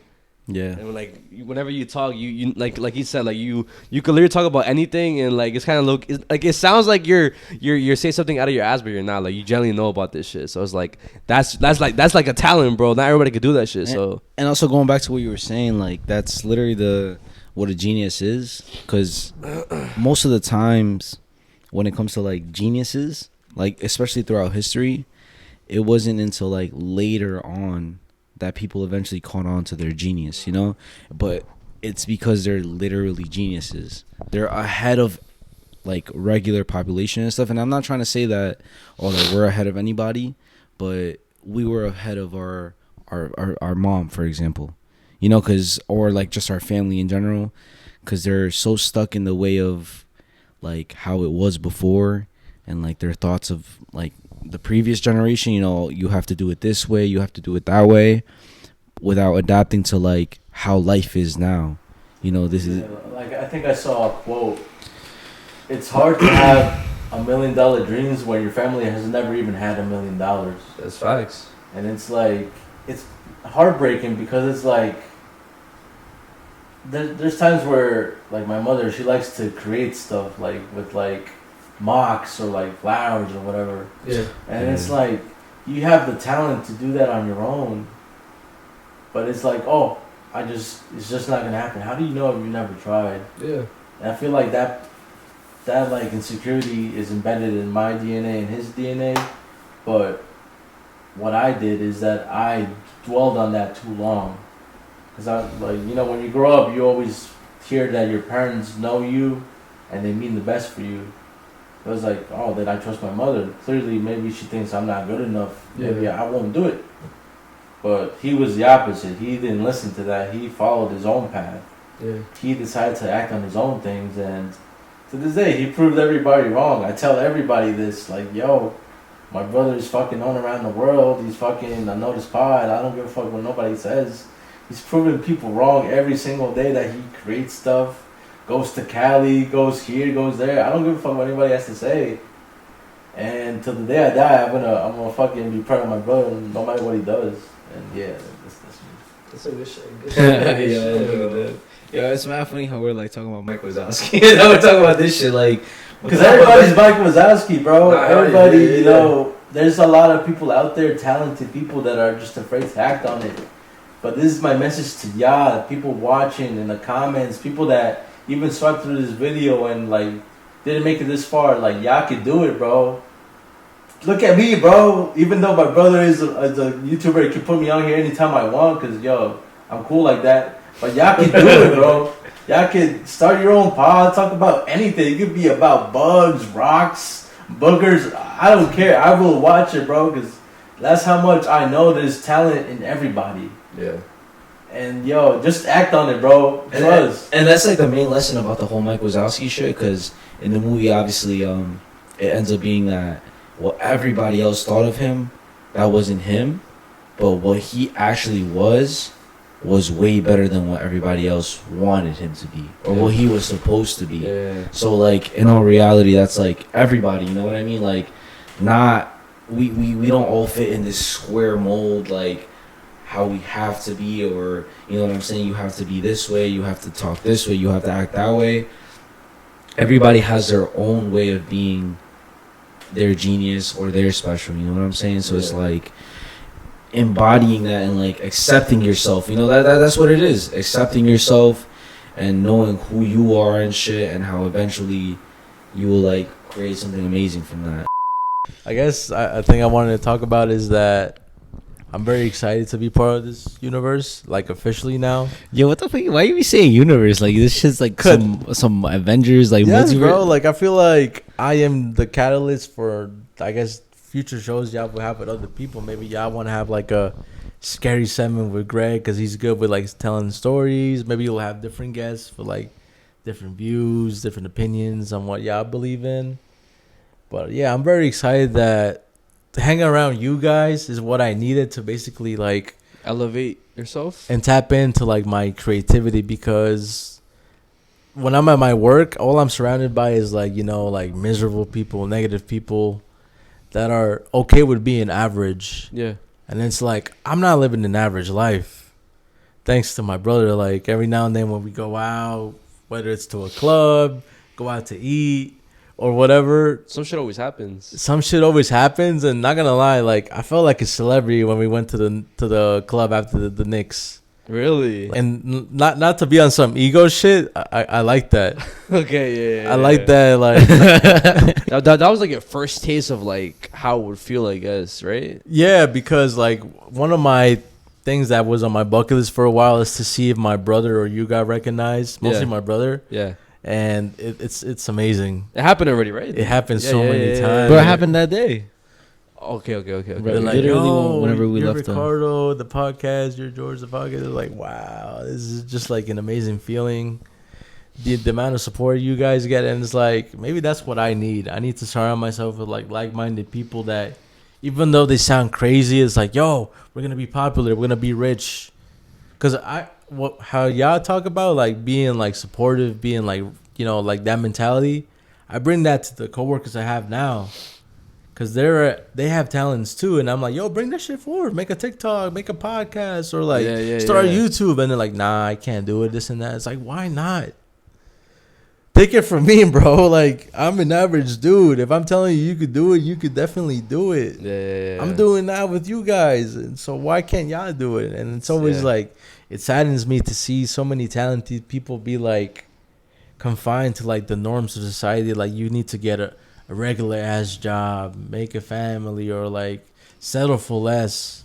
Yeah, and like low key, like there's like, I don't want to say there's nothing wrong with that, but sometimes life does get the best of you, you know? Like, I've experienced that when it comes to the whole working out shit, because at one point I was working out a lot, and then being a dad got the best of me, and I wasn't working out anymore.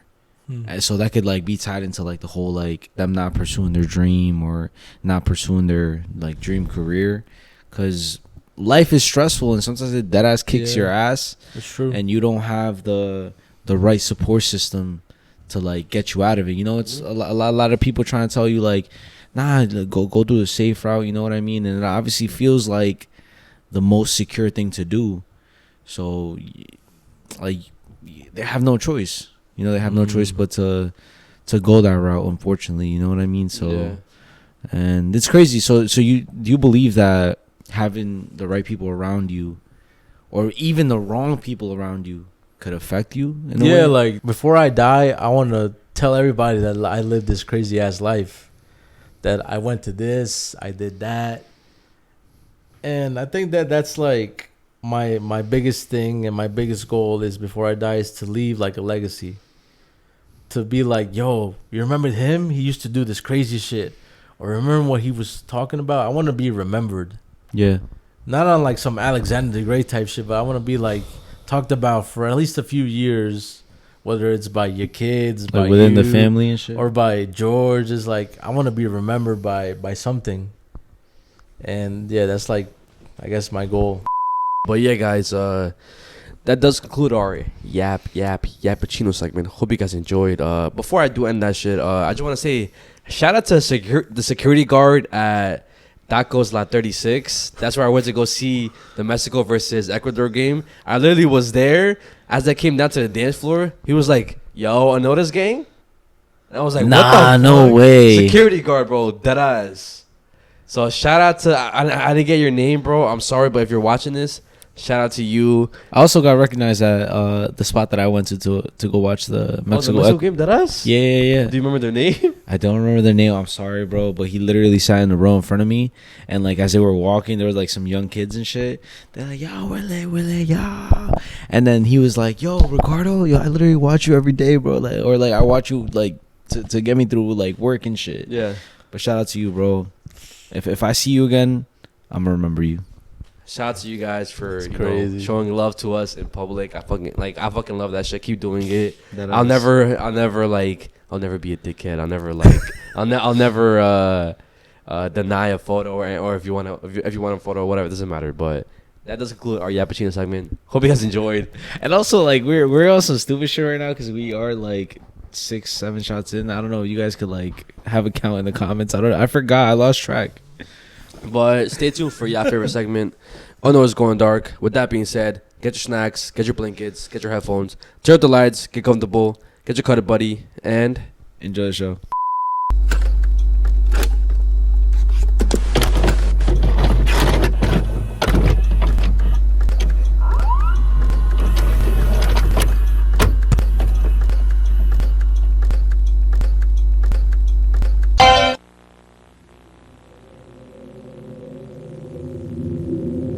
Está destazada. Y está destazada, jefe. No sé qué pedo, pero aquí hay algo. ¿Necesitamos ver? Sí, jefe, sí es. Sí es, jefe. Afirma, es una mano humana, güey, muchacha. De mi mujer, no. Vámonos para acá. Aquí está su bolso. Es mi esposo, jefe. Aquí están sus pies. Jefe, pásame su bolso. Es su bolso.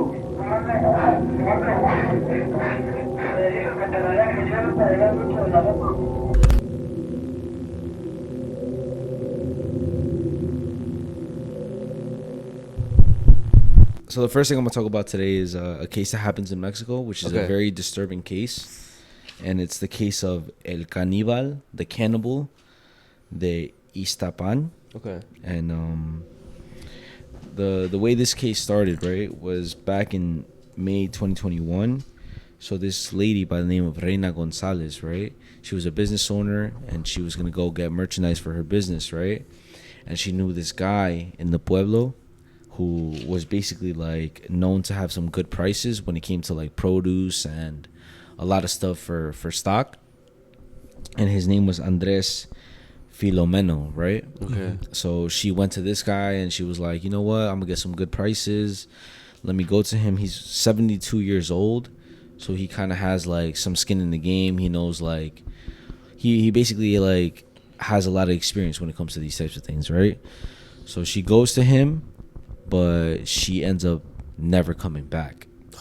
Okay. So eventually her husband, Bruno Portillo, ends up coming home, right? And they had 2 daughters. And instead of him seeing like usual, their 2 daughters and Reina, it was just the 2 daughters. So he's looking around and he's like, where's mom, right? And they're kind of like, oh, like we don't know where she's at. So he starts tripping out because he's like, this isn't like her. She should have already been back, right? So he was an ex-commander of the police. So basically, this is the wrong person to like basically fuck with. You know what I'm saying? Yeah. So instantly he's like suspicious. He already knows where she was going. So he decides, you know what? Let me report her as missing. He goes to the police office. He reports her as missing. But usually when it comes to like normal civilians, especially in Mexico, they tell them it has to be at least 72 hours before we like officially report them as missing and we start like a search. Yeah. Because I mean, unfortunately, a lot of people go missing in Mexico, but sometimes it's like maybe runaways or nothing too serious. Yeah, but in this case, it was serious, right? And Bruno, the husband, he had a feeling that this was like more serious than what people were thinking, especially like the police. So using his leverage as being an ex-commander, being an ex-cop, he tells them like, nah, we're not going to wait the 72 hours. You guys are going to start the search now. And he took it upon himself to basically be the lead of the search. So what he ended up doing is getting some family members and like going to the house of where she was supposed to be at, which was Andres Filomeno's like residence and shit. Yeah. So he ends up going. He also like gets CCTV footage of like the place around where she was supposed to be, and he went through like basically 3 hours of footage until eventually he saw her on the screen, and it was her walking. She had a brown bag, some jeans on, and he was like, yeah, that's her, right? And then he saw that she was basically meeting up with this guy. So I mean, it only makes sense, right? There's nobody else. It only makes sense. Like there was nobody else that she was gonna meet up with. There was no other place that she was gonna be at. So let's go to this guy, right? Mm-hmm. So they end up going to his vecindad. Yeah. And he starts questioning him, and at first he's like calm, cool, collective. Like he's like, oh nah, like I haven't seen her in like 10 days. Like I just haven't seen her. Like I don't know what could have happened to her, you know? And a little bit of backstory about this guy, Andres Filomeno Mendoza Celis. He was voted like president of like the Citizens Association, one of those like people who do stuff for like the community. Yeah. So he was known like in the neighborhood and like known to be like a helper. Yeah, like he would aid people with like resources and stuff. He would get like the government to. He was kind of like a spokesperson for like the pueblo. So he had a lot of like good reputation when it comes to like everybody around him and stuff. So nobody kind of like suspected him, but like I said, the husband started questioning him, saying like, yo, like did you see my wife, this and that. And then like I said, he was cool, calm, and collected until he started saying, you know what, all right, so if you didn't see her, what I'm gonna do is I'm gonna take footage of everything, and I want basically to see if like she was here at all. You know what I mean? Like he was gonna figure it out. Mm-hmm. And then that's when he started tripping balls, and he was like, nah, like what the fuck, like you're trying to say that you're trying to accuse me of this shit. Like why would I ever do something like this? Like I'm a good person, this and that. Like, you know, I might even like sue you guys because this is like police brutality. Like you guys are just trying to take advantage of your power. Like I didn't do anything, right? But eventually he ended up going into his place because he's like he was like a main suspect, right? So he goes into his house, and when he goes inside, it's like messy as fuck. Like there's garbage in there and shit. So he's looking around and he spots like a mattress that's on the floor. It's like no bed frame, nothing like that. It's just a mattress. And under the mattress, he ends up seeing some like light coming through. Okay. So he ends up like going over to the mattress. He moves it over and he sees like a ladder going down. Right? He sees a ladder going down. So eventually he tells, I believe it's like a brother-in-law or a father-in-law, but they're family members. They're not even cops. He's the only one that was like an ex-cop. But they're at this point, he's an ex-cop. He's not a cop. Like on some vigilante type of thing, right? And it's his family members and his wife's family members. It's not like no cops there.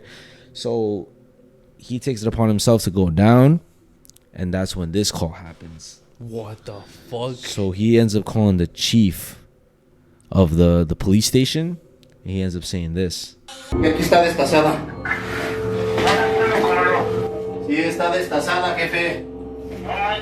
No sé qué pedo, pero aquí hay algo. ¿Necesitamos ver? Sí, jefe, sí es. Sí es, jefe. Afirma, es una mano humana, güey, pues ella. Es mi mujer, ¿no? Vámonos para acá. Aquí está su bolso. Es mi esposa. Es mi esposa, jefe. Aquí están sus pies. Jefe, pásame su bolsa. Es su bolso.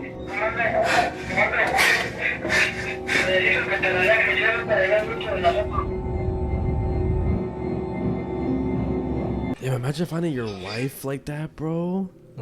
Yeah, so what he's referring to is the fact that her purse was there. It's the same purse that he saw on the CCTV footage, and obviously her body was like dismembered and stuff. And a weird thing about this guy is the fact that every single like victim that, because he was a serial killer, eventually obviously they arrested him because of that. They found like evidence, like there's no way to like get away with that shit. Yeah, exactly. Like he literally took a video of it. I believe the video isn't out. They didn't release that to the public because, I mean, it has to be too gruesome. You know, you're seeing that, but the audio was released, right? But the cops ended up like arresting him. They took him into like the police station, and he confessed to killing a bunch of women, to be exact. And it was what? I don't know. I don't think it's confirmed how many victims there was, but it has to be over 50 people. 50 women that he ended up killing. Did they say like in like how long of a time frame did he do it, or? Yeah. So it had to have been from 1989 to 2021.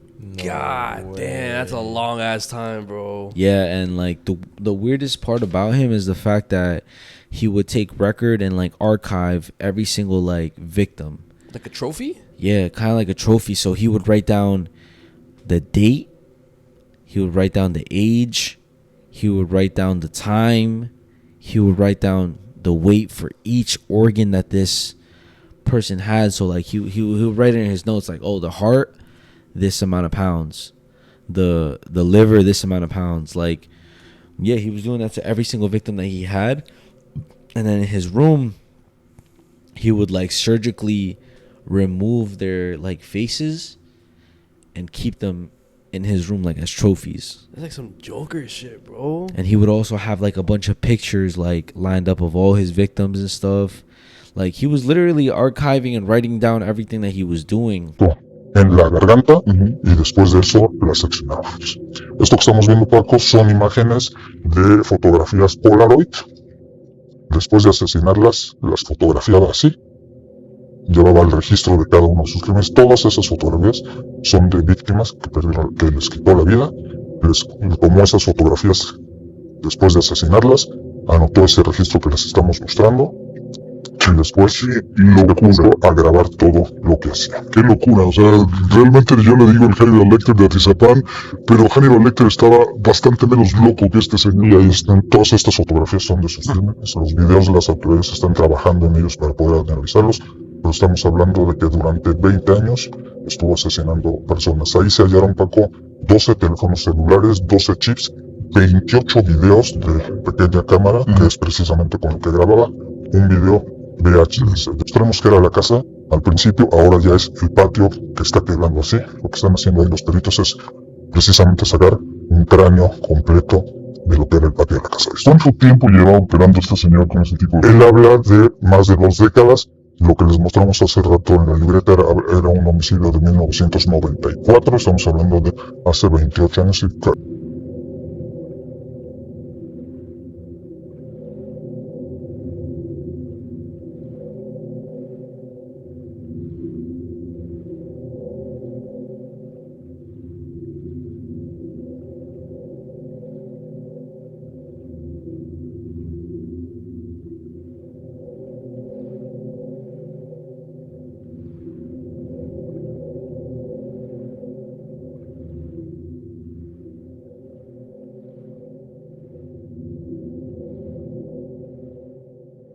And also, they ended up finding out that he got inspiration from the movie, because during the time that he was committing like all the murders, there was this movie that came out called Hannibal Lecter, right? What? And in one of the videos, because there was also like cassettes, Yeah. and videos that he would take while he was committing like the murders, he would wear this black mask. Don't tell me you have these videos, bro. And I don't know if you remember, because you watched the movie. Hannibal Lecter wore this mask that was like kind of like covering like only the bottom part of his face, and like it was opening in the mouth. Yeah. But he would wear that mask while he was doing that. While he was like killing his victims. Oh my god. Is there like a picture or something, or? I'm gonna show you right now. Yo, what the fuck, bro? So this mask right here. What? I mean, you remember it, right? Yeah. Yeah, so that's it. He had a similar mask to this. And But it was black, or? Yeah, it was black. And he was the fuck? doing all those crazy, like, psychotic things, bro. Well, I mean, I never watched Hannibal Lecter. What the fuck is that, though? So Hannibal Lecter, basically, it's about his name is literally Hannibal Lecter. Okay. There's one movie that talks about his origin story. So basically, he was like, I believe this like random like man with like in like this impoverished country. I think it was like in Germany or something like that. And there was a scene where he's fleeing like with his sister, and then this group of men like find them. But there was during this time where like food was scarce. Yeah. So they're like, hey, like listen, like we're not animals, but we need to eat. And we're gonna either eat you or eat your sister. The choice is yours. And I think they ate his sister. In front of him? Or... Oh, no, but it's hinted at that, well, they, like, knocked him out or whatever, or, like, kept him, like, on the side. They ate her. Damn, what the fuck? And as he grew up, he realized, like, his vengeance was that he would, like, kill these people. Okay. But then, I guess, since that's not part of, like, the original, like, canon story, it's about a doctor who just went mad and just started killing people that he, like, found to be, like, I guess a problem or, like, a nuisance. And he would eat them. Eat like specific body parts of the humans and like collect them as trophies and eat them and cook them and feed them to like his guests and shit. It was pretty crazy. And like a crazy thing too, a crazy fact is that there was this TikToker who was kind of like reading a story from somebody who sent in the story, like a viewer, and they said that they lived in the town and how they had an experience with this guy before like all this came out. The guy you just talked about? Yes, and then they were saying how like they were passing through the town and shit, and they had experienced this guy before because he was always talkative, like always talking to everybody in the town. He was very like, you know, outgoing? friendly. Yeah, like friendly, you know. But how she ended up passing him, and like he started making like this like trying to get her attention, you know. Yeah. But like she took it as catcalling, so she wasn't trying to like give him attention. And how she ended up turning around, but like playing it off as like her like looking at her book bag. So she turned around like this, and then he was right there.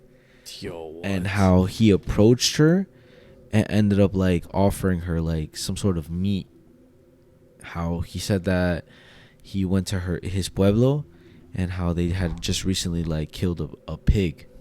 What the fuck? But what's similar bro? to pig meat?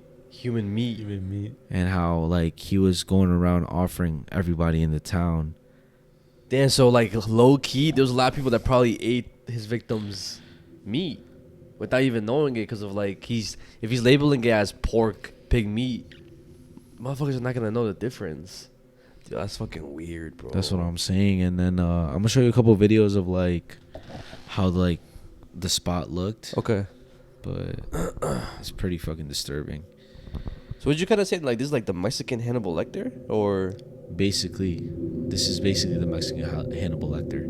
La parte baja de su casa, de su cama, abajo de su cama, tenía este sótano. Y esto son imágenes de los peritos trabajando precisamente en este domicilio, lo que han hallado las autoridades. Hasta ahora se sabe que hay otro domicilio en esta misma zona que usaba para sepultar a sus víctimas. Él mismo confesó que aquí asesinó y desapareció, al menos dice él, a 15 mujeres. Hasta aquí las traía con distintos engaños, les ofrecía apoyos precisamente por su cargo de consejero de participación ciudadana.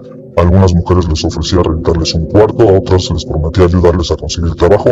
También hubo algunas que las convenció para tener relaciones sexuales y al final ahí las asesinó y ahí mismo Paco las sepultó. Este sótano que vemos ahí las tenía. Estas son pertenencias de sus víctimas. Jamás fue un violador. ¿Las convencía, estás diciendo? Sí, las convencía. Sí, las autoridades saben que las convencía, no las llevaba por la fuerza, les ofrecía precisamente con su cargo en el Consejo de Participación Ciudadana, les ofrecía darles dinero, les ofrecía darles trabajo, les ofrecía ayuda y dentro de su casa finalmente las asesinó. That's fucking crazy, bro. Yo, do you guys think it's like a bad thing or a good thing whenever like they blur out the murderer's face? I think that's a bad thing. Yeah, right? Yeah, hell yeah. Like I don't know why they didn't like make him like his face public. I mean, you want to see his face? Oh, his face is public? Yeah, his face is public. Oh, what the fuck? Why the fuck? Why do people or news outlets? It's that guy right there. Oh, okay.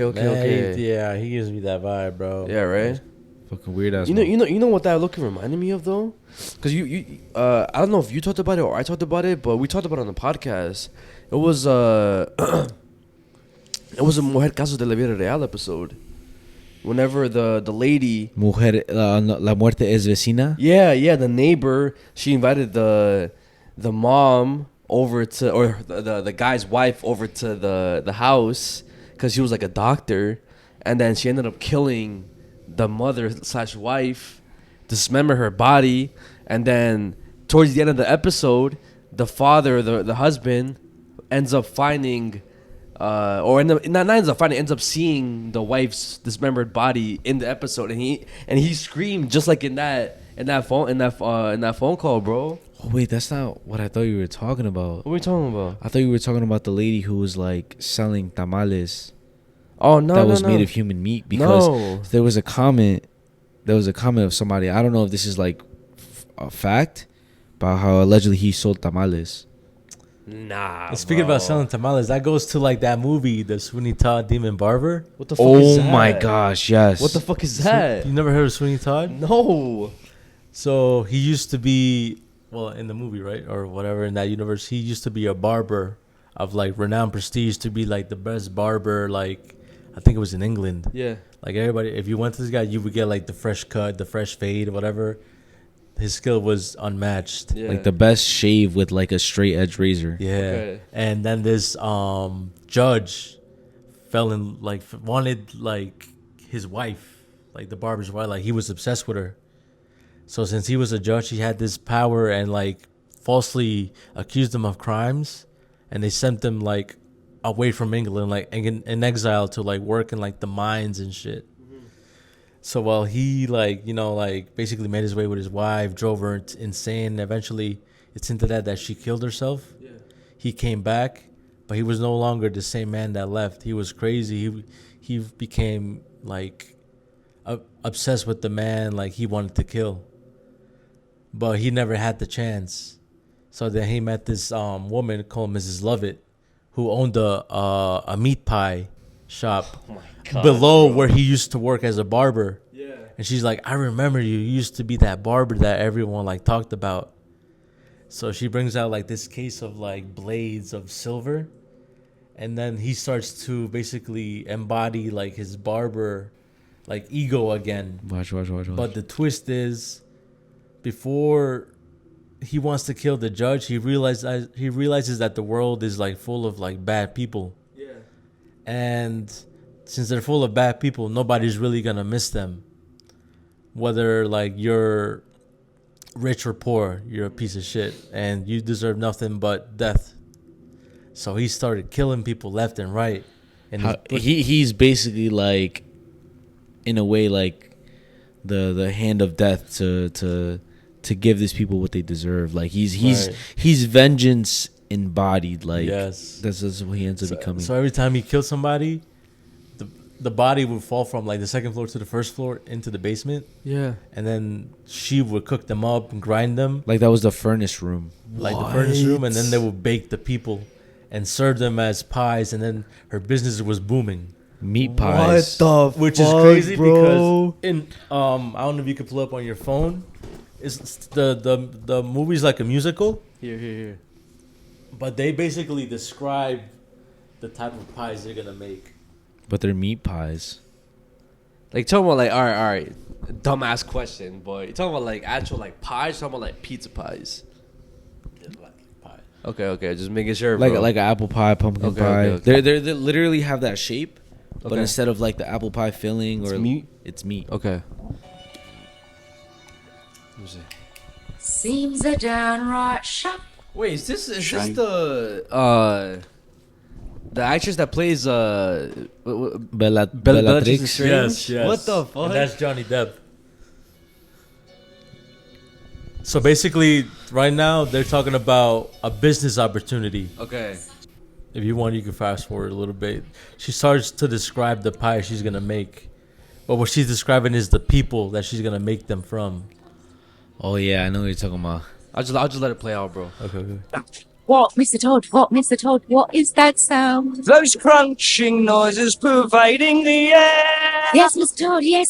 Yes, all around. It's man devouring man, my dear. Then who are we to deny it? Watch. Damn. Watch.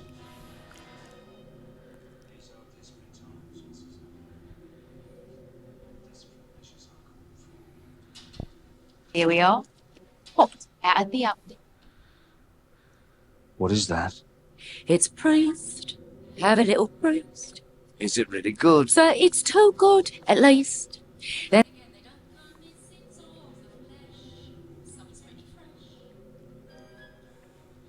Awful lot of fat. only where it's at. Haven't you got poet or something like that?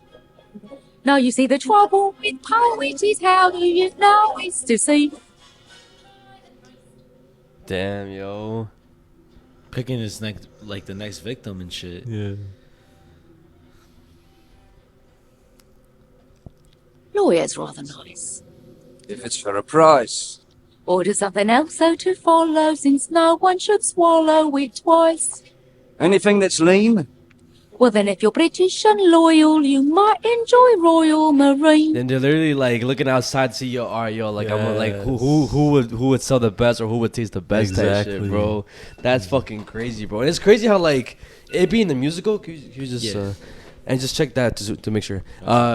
It being the musical makes it less, I guess, disturbing and shit. But if it wasn't a musical at all, that shit would be fucking disturbing, bro. Like a disturbing ass movie, bro. And from beginning to end, they just dive into the madness. Like they start to lose themselves. Like, damn. Yeah, it's I mean, like, and it's crazy too, because like what they're saying though is like that's what that's what it is though in reality. Like there's people who are better than other people, so at the end of the day, they're not doing anything wrong. They're just being like the top of the top, you know, like because there's the rich motherfuckers who are over the poor people and stuff. So it's like we're not any better than them. Or they're not any better than us. We're just like doing what we're seeing and shit. Yeah, because they say in the beginning it's like, oh, this is man devouring man, but they're saying it in like the money sense, you know, they have power over us, right? So they're devouring us. They're taking advantage of us. It's just really disturbing that the act of cannibalism has been like here for so long. Yeah, bro. Like, and it goes past cultures, you know, to like Native Americans with Wendigos, to us for like, you know, the chupacabra, right? Yeah, yeah. Like eating babies or whatever. It's like, oh my gosh, like why? Who right? started it, right? Like, who thought the idea of like consuming somebody else's flesh, not out of necessity, but like out of want? Maybe whenever like the whole folklore of vampires, maybe start from that, and like how like there's real life vampires living among us. Like how I don't want to get to, I mean I'll get a little deeper in it. Like I just like won't say names, but how like they say how certain celebrities or certain people, like the stem cells from babies. Wait, but you know what's crazy? What? Everything literally ties together because how Dracula was made was because somebody made a deal with the devil that,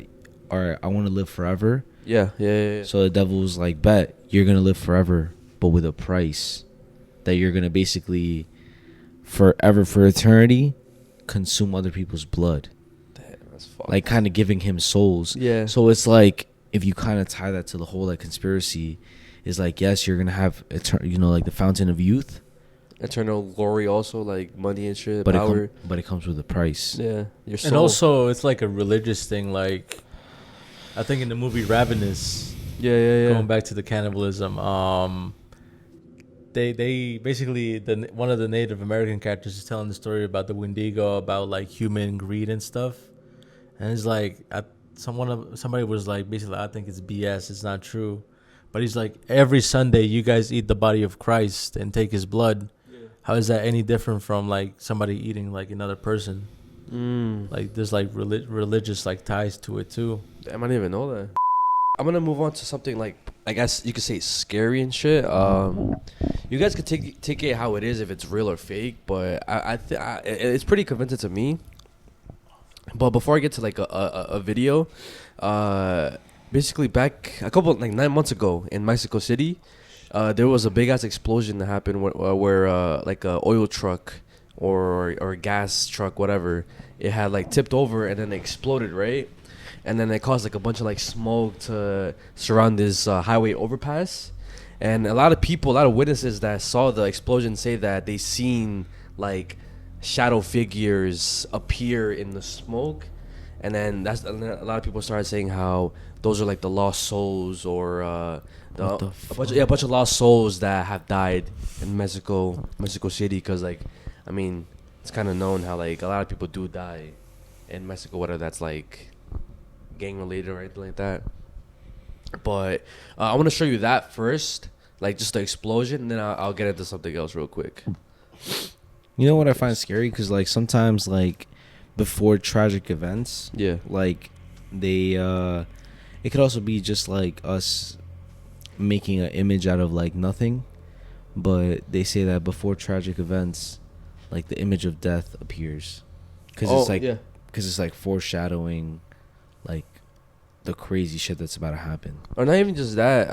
I remember back in the day, I don't know if you guys remember, whenever 9/11 happened on YouTube, it was very, very popular. Whenever it would show like slow motions of like whenever the planes hit the Twin Towers, and then a lot of people made videos of like the smoke, and then like in the smoke you could see like skulls. Yes, you I saw that shit or not? You remember that shit? I remember those videos. You remember that shit, right? Yeah, I remember those videos.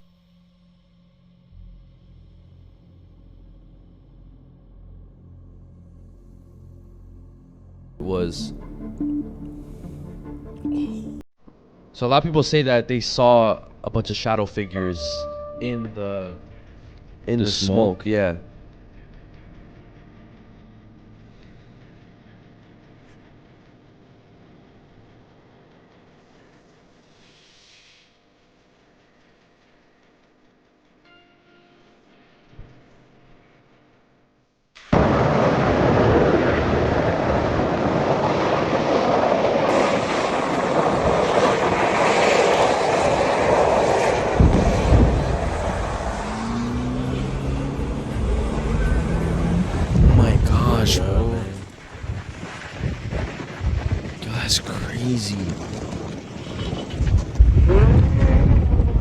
And I think there's one more video that's gonna show of people like in like a subway, I think, or like a bus.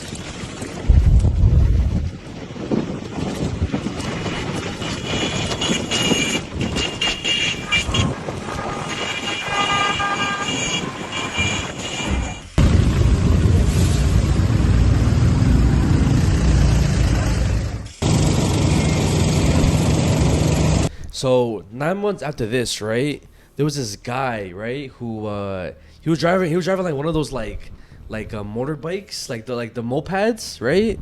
And he was driving past this overpass, and in the video you could see like a shadowy figure like on the side, and then you hear like a fucking like a scream, like someone in agony and shit. What the fuck? So this is a scary video that happened in Mexico, and I want you guys to let me know if you guys think it's fake or real, bro. But I think it's real. Yeah.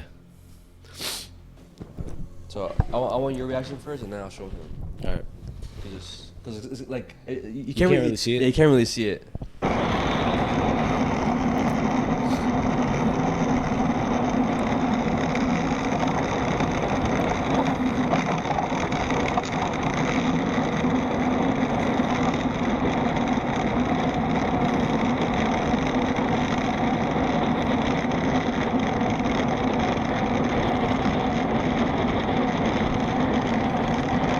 It's almost about to happen.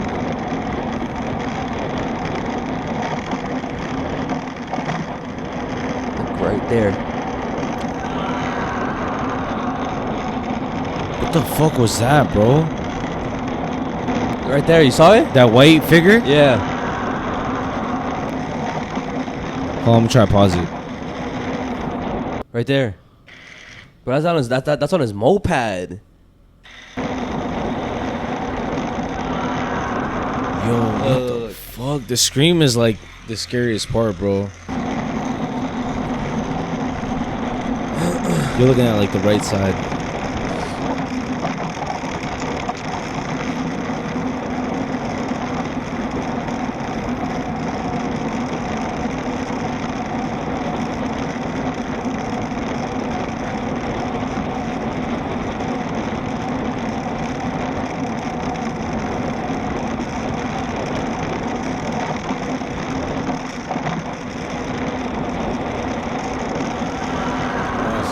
Saw it?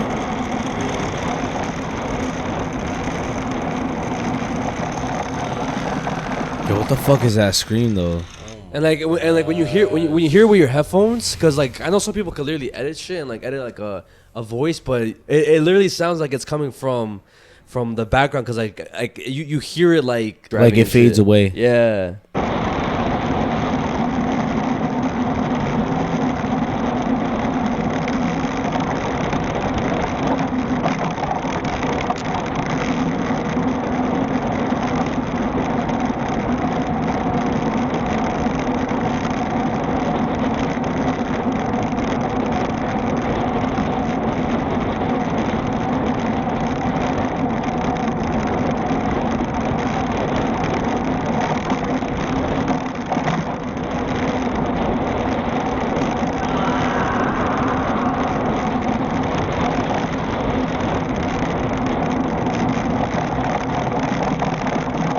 So you guys can let me know what you guys think. I don't know. I thought it was pretty real, bro, because of the fact of the tragedy that happened and killed people and stuff, and then people were saying that they witnessed shadows and stuff.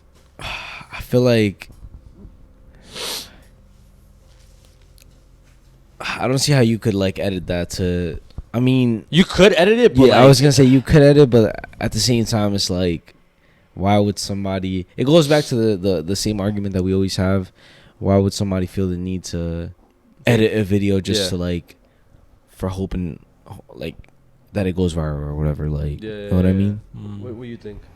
I'm a skeptic. Like, unless I see it like affect me, I really don't believe in it. Mm-hmm. But nah, I feel like the veil between us and the supernatural is very thin. I feel like a lot of people, like mediums that feel energy, or like people that like ghost hunt or stuff, or sometimes a little more susceptible to feeling that energy. Yeah. Or like areas of that like had like a lot of misfortune, you know, like that. Like for instance, a lot of people probably died. People that were living regular ass lives, and all of a sudden something happens and you're taken away. Mm-hmm. Maybe like your spirit still has like an attachment to that spot because you have unfinished business. And like, why wouldn't you be in pain? Because not only didn't ask to like die, now you're trapped there, like, because you know, like, you're lost. So I don't see how they would edit that. Mm-hmm. but I think it's real. Yeah, I was gonna say because like even after the experience we had at the at Seaview, like it still didn't make you believe it. No, it did. Oh, it did. Okay, it okay. did. That's what I'm saying. Like, when you said if this is the key to hell, give me a sign. It went quiet, bro. Yeah, you know what's the thing though? Like, even that like could have been just a coincidence though. Nah, it felt too. The bat too? Like, how's that? What? Like the grasshoppers going quiet, bro. That does not happen, bro. At 3 a.m. Like, I'm not gonna lie, like I don't know what it is, but I'm not like scared of ghosts anymore. That's cap. I'm being so serious. That's cap. I'm more scared of like me like seeing like a psychopath or some sort, like a killer, than I am to see a ghost or something like that. So like so you're not scared of like any spiritual entity. All right, I didn't say that. I like some demonic shit, yes, but like a ghost, I'm not scared of ghosts. But how would you tell the difference? I think with like how like you feel like, because I think when it comes to like a ghost, it's more of you're just kind of seeing it, but when it comes to like some demonic shit, you start to like feel it, like you feel the negative, like the fact that it's trying to harm you. Yeah, but don't they always say that demons and the devil is like they're the most I guess you could say trustworthy because they make you like not feel afraid, or they try to gain your trust to the point where like you be like, it's not nothing too scary. That does, you're right about that, but at the same time, like I think I've experienced both. And like, for example, like when we experienced the whole like Hannibal stuff. Oh yeah. That was very real, you know, and like I felt like the negative energy, but so that was demonic. Yeah, that was like straight up evil energy, you know. But for example, the stuff that happened that randomly happens in the house or whatever, or like a random noise, I don't see it as something trying to harm me. I see it as like energy that just like is lingering there, and it manifests physically. You know, like it's not necessarily trying to scare me or trying to harm me. It's just telling you I'm here. It's just there. Unfortunately, it's there, you know, but it's not there to like, you know, cause us like pain or scare us or whatever. It's just, you know what I'm saying? I mean, you could imagine like the amount of like how many lives have passed before us, even like here. You know what I mean? So it's like it's almost impossible for there to not be some sort of energy here, right? You know, but it's not necessarily harmful. Yeah. So that's it. You know, and like I said, it's not to like challenge like any sort of spirit or whatever, because I know that there's evil energy out there. You know what I mean? Like it's always like that saying, if you call out to the devil, bro's gonna answer. You know what I'm saying? But like, just as there's bad ghosts, there are good ghosts that, you know, that just want to mind their business. Exactly. You know, like I'm nowhere near challenging like demonic shit, because nah, fuck. Yeah, of course. Fuck that shit. But I know there's ghosts out there, but I'm not afraid of that. Okay. Like at all. Like if I was to see a ghost right now, I'd be like fucking shocked. I'd be like, yo, what the fuck? Like I just saw this shit. But I'm not gonna be afraid. Oh, so you think if you be afraid of just giving more power or something, or? Yeah, it's kind of like, all right, like they're there, you know, maybe they need some light or whatever, or maybe they are trying to like get some help, which goes on to the next topic that I'm going to talk about, and it's revolving this TikToker, or I believe it's a group. Okay. And I don't want to butcher their name, so let me just pull up their TikTok. So their TikTok name is Extremo Cuates. Okay. And I've showed a video before. It was this one. Oh yeah. But this is a different TikTok. And they basically like just go around with a voice box, and they go to like areas where there's like a lot of supernatural activity. Yeah. Or like ghost appearances.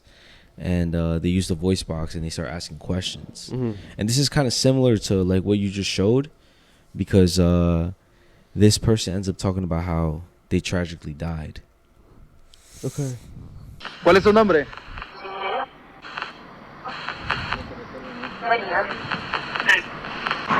¿Quiénes más están contigo?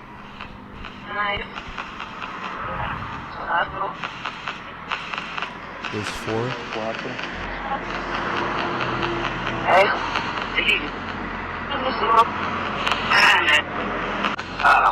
Abajo. ¿Para qué quieres que baje? ¿Tienes alguna pertenencia abajo?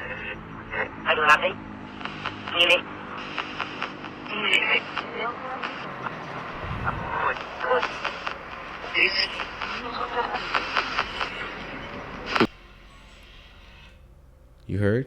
What did you say? So the spirit is saying that that's where she died. The camera died. You gotta grab that shit low key. Okay. Wait, George is scared? Yeah, take this shit, bro. You're scared? We're gonna take this shit. Alright, let me see. Let's continue the video. ¿Nos atraparon? They trapped us? But as you can see, like the spirit is describing like how they died. So she's basically saying, I ran away. Down there is where they killed me, and they basically trapped us there. Damn.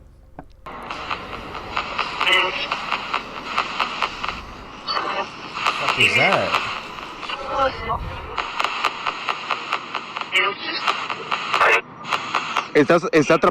¿Está atrapada tu alma abajo? ¿Cómo falleciste? Like there's different voices. They killed me like they killed me in a horrible way, bro. Bien horrible. ¿Cómo falleciste? Me arrojaron.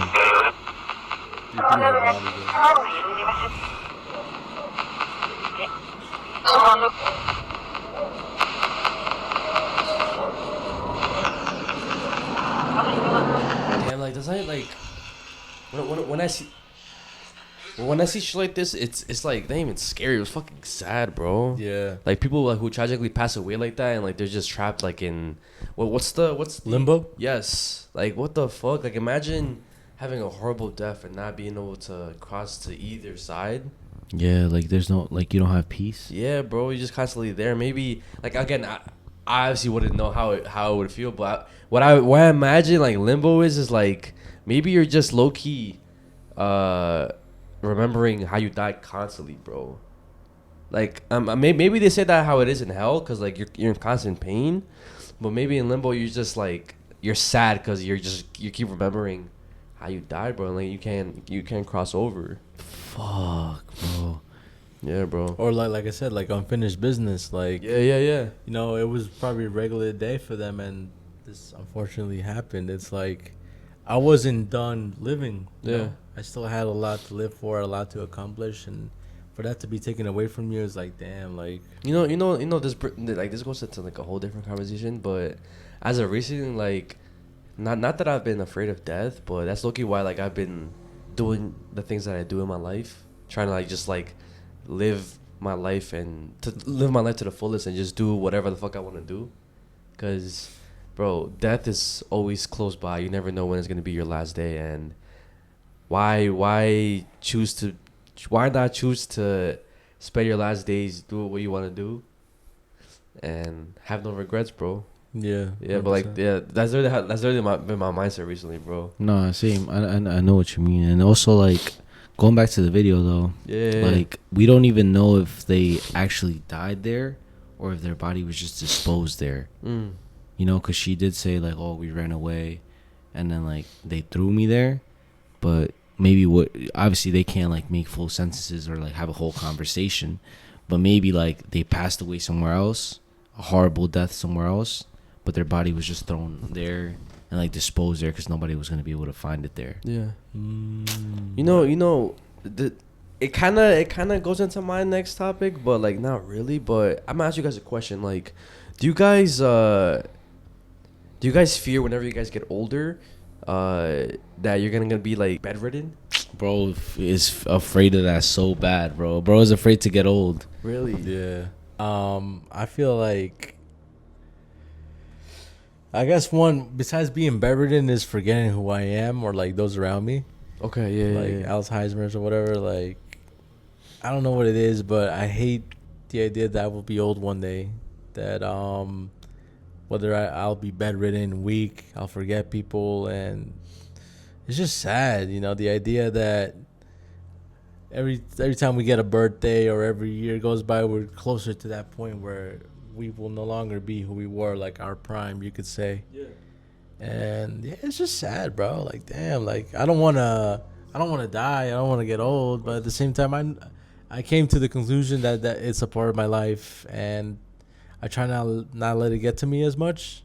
But yeah, I still think about it to this day. What about you? I feel like I'm more like, I mean, not afraid of that because I know that eventually it's gonna come, but I'm afraid of like being bedridden before I reach that age. Okay. Like on some like coma state or whatever, or being paralyzed or anything like that before I reach the age like that's where that happens. Yeah, like that's what I'm more afraid of. Okay, so I recently saw a video, right, and it revolves around a sick mother, right. So her son, he monitors his sick mother through like a baby monitor, right, and every time he's monitoring her through the baby monitor, like some weird noise happens in the baby monitor, but there's no noise in the actual room where she's at. And then you can see videos of her like reaching at the ceiling, like as he sees something. But and you could also see like there's like nurses around her too, like a nurse that constantly takes care of her, and like I believe like she asks like, oh, what do you see? But like she doesn't really say nothing. Like she just like points at the ceiling. Like she's reaching, but like there's nothing. Yeah, and there's nothing there. Like the nurse is looking up to see like what the fuck is like on the ceiling. Nothing. The son has made videos about him going in the room looking at the ceiling, and there's nothing, right? And then there's one video where like it's the mother again looking up at the ceiling, like with her arms raised, and then like it shows the nurse basically trying to tuck in the sick mother, and then as she's walking away, like her ponytail like goes up, and it's like, alright, bro, like how the fuck could you fake this? But like you're really gonna use your fucking sick mother for some shit like this, bro? Like that's my way of thinking, bro. Like that's why I believe this video is not like you're gonna set this whole thing up just like and that's why I believe like this low key like one of like the I guess best, or it's actual proof of like paranormal activity. And like again, there's multiple videos of her mother like his mother literally like looking up and like constant like weird noise. And then there's one part where like he hands her a phone, right, like an old phone, to basically record what she sees, right? And like it's her POV. She's on the bed, and like she's pointing at the ceiling. Nothing happens, but like on her sheets, like something pops up. And like you literally see her go like this to the sheets, and like there's nothing there. Like if something was under the sheets. Yes. What the? And even there's a point whenever the son is looking through the baby monitor watching. I think it's either she was sleeping or they're just looking at the bed. But it happens again, and they go inside the room and nothing's there. And come to find out that the bed was like one of those refurbished like mattresses that's like they literally opened it up and it had like it looked like bloodstains on it or something. Oh my gosh. So you guys could let me know what you guys think, bro. But when I saw it, I was like, yo, this is fucking weird, bro. And it reminded me of that video you showed me of the guy, or I don't know what it was, like whenever like he was having sleep paralysis and like he caught something. The sleep paralysis demon was on top silhouette. of him. Yeah. I remember. For the past few weeks, Raymond has been recording his mom reaching up towards something above her bed. No. Oh my gosh. Whether coming from the ceiling or somewhere else, he's already checked the space multiple times and always finds nothing. But one day, while recording his mom doing her usual reach, he gets this.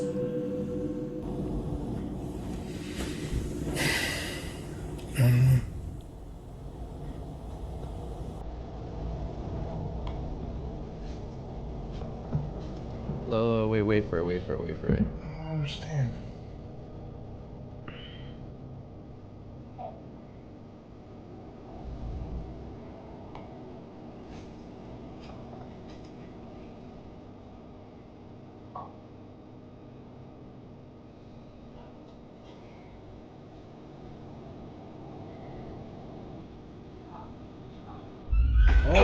Bro, how the fuck, bro? As Raymond films his mom Oh, reaching up shit. again, he gets this. The nurse's hair getting whipped upwards. Looking back at this clip, Bro, she even went. Yeah, bro. And she runs out. Jump. Where she went? Just goes up on its Yes. She fucking jumped. Yo. Get her out of that room, bro. I'm out of ideas. Just how exactly did Nurse Judy's hair fly up without there being a visible cause? According to her, it felt as though someone had grabbed her hair. Now there's something worth noting about this specific statement, and it's the fact that it says pulled up. As Raymond believes, if something had yanked her hair upwards, then it had to be something from above. And if that's so, then maybe Mom isn't just seeing things after all. While there's nothing visible to support this claim, there is something on this bed that might. This is the phone Watch. that my mom used. One night, during one of her episodes of Reaching Upwards, she takes out her phone and records the ceiling. Take a look.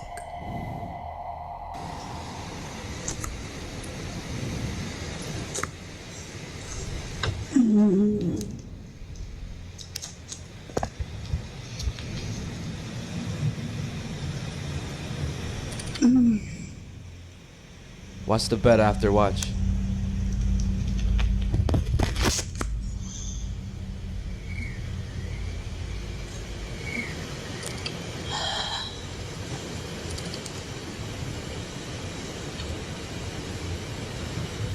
Look, hold up.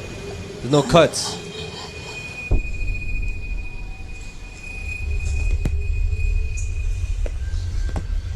Nah, bro.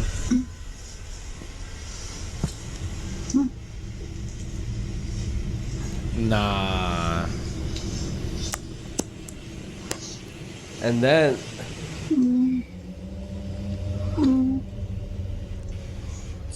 It's the ceiling anymore, but rather the entire room that's active. I mean, there's nothing. Nothing here. You would think this is where you'd see something. You know?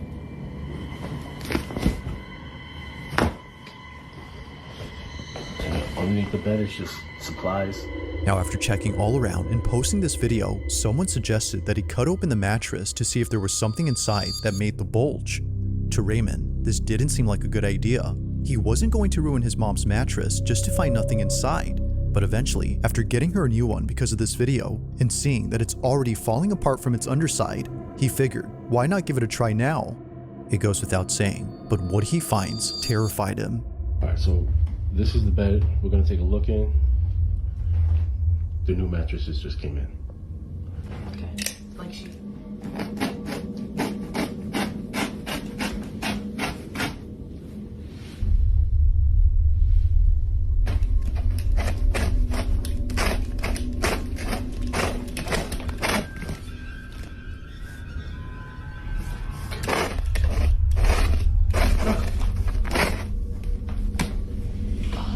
it's just literally like an old ass mattress. That's just cut the whole thing. Bro, it's just a cover on the old mattress? Yeah, bro. And like they basically get rid of the mattress because like, alright, maybe after this nothing will happen. But then like he records. Jesus Christ, man. Mattress I took out of my mom's room. This is the mattress that I cut up the other day. It's out on the curb, getting ready to be picked up. Now this is the mattress that I thought was the source of everything. The knocking. Tell me why. Tell me why I still hear the knocking.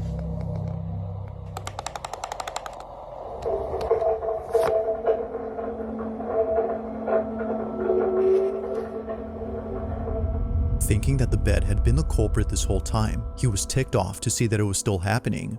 But by far, the creepiest thing that's happened since throwing out the mattress is this last video. While looking at the monitor, both Raymond and his mother's nurse noticed this.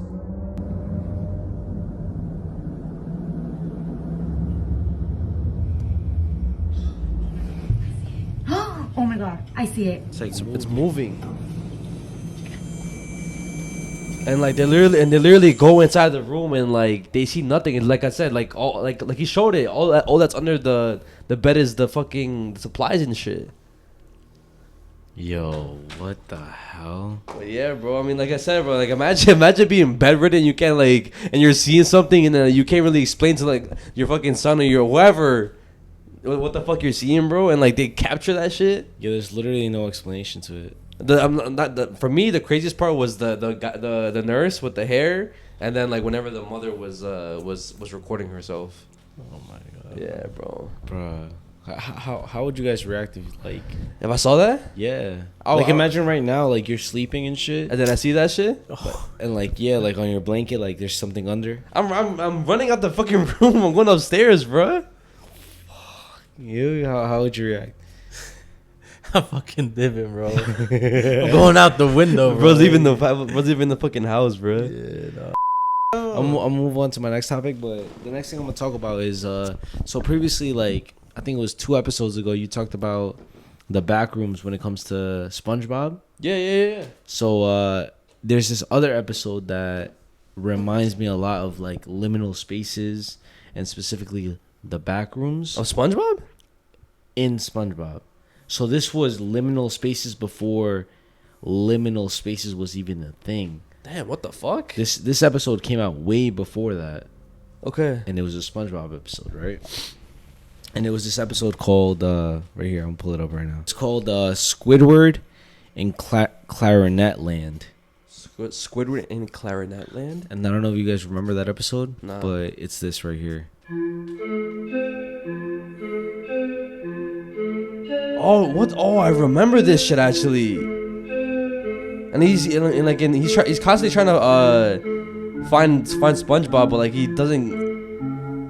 You can't reach him. Yeah. And it's like endless space in that little ass locker.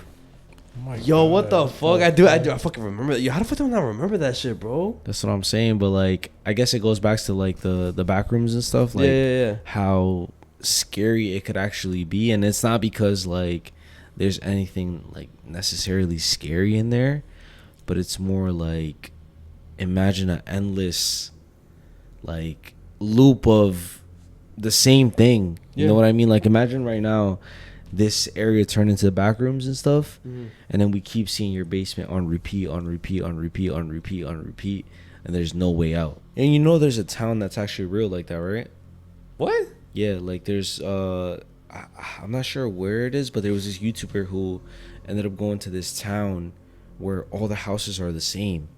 What? All the houses are the same, like even like the people who live there, they end up getting lost in the neighborhood because like go to the blue house that's on this corner and there's a bunch of blue houses that look the same, and there's a bunch of orange houses that look the same, and there's a bunch of white houses that look the same, but they're all in like a single file line that literally look the same. Yeah.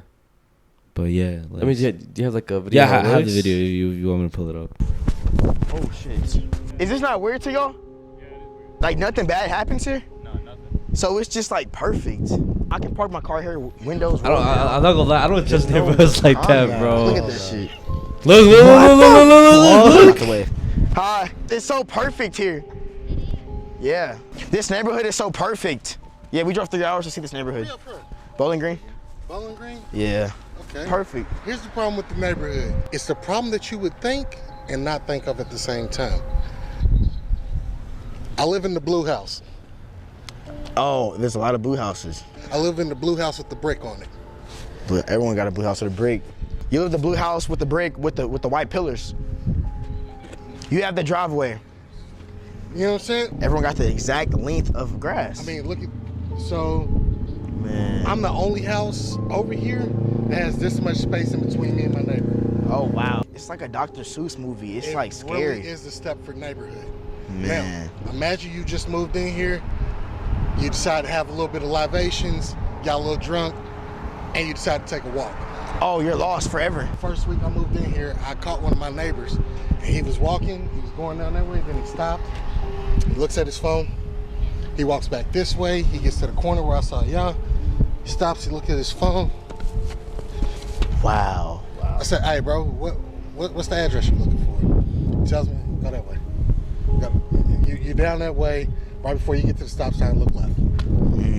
That's scary. Have you ever been lost in this neighborhood? Like when you first moved here? When I first moved here, it was really easy because the realtor told me, like, hey, you're going to have a decent-sized gap. It's going to be on the right side. I'm like, decent-sized gap, right side. As a riding, there's a decent-sized gap. I found my address. I'll blur out the address, of course. Yeah, I ain't tripping, bro. Like, tell them pull up. Yo, what the fuck? Regardless, I wouldn't even want to go there, but that looks like a fucking cult neighborhood, bro. I ain't even gonna lie, bro. Like everybody is on like robotic NPC type of timing, bro. That's what I'm saying, bro. Like that's what a lot of people like. I feel like they overlook the whole like backroom shit. Yeah. But I feel like in reality, it's like scarier than it is. You know what I mean? Like seeing like something that's so perfect or it seems familiar, but at the same time, it's like too good to be true. Like, Well, I'm gonna end off episode 200, the Unnoticed Going Dark segment, with a story from one of you guys. Shout out to Narns or Mariana _TO on Instagram. She said, "Hey, I'm such a huge fan. Love your podcast. I'm from Australia, and would love to spin you a crazy story. I don't know if you will see this, but I'll just send it anyways." And then here's the story. So we're about to hear like a fucking Australian accent right now, bro. Alright, let's see. Hey, I'm Mariana. I'm from Australia. Keen as to tell you the story, but this is actually fucking crazy, bro. She's legit from Australia. And she watches us, bro. Yo, that's dope. Yeah, bro. Bro, we're in like Staten Island, New York. That's what I'm saying, bro. Random ass part of New York. Yeah, bro. Yo, shout out to you, bro. I'll get straight into it anyways. But so there's been like lots of weird stuff going on with like my partner's like family and everything. Like not like just them in general, but it's like I'm very spiritual with things and I can like see things here and there, you know? And so the first thing that started was his sister, like my boyfriend's sister had like these huge trees at the front of her house and you couldn't see what the fuck, like you couldn't see through them, like no one could see in like at the house or anything.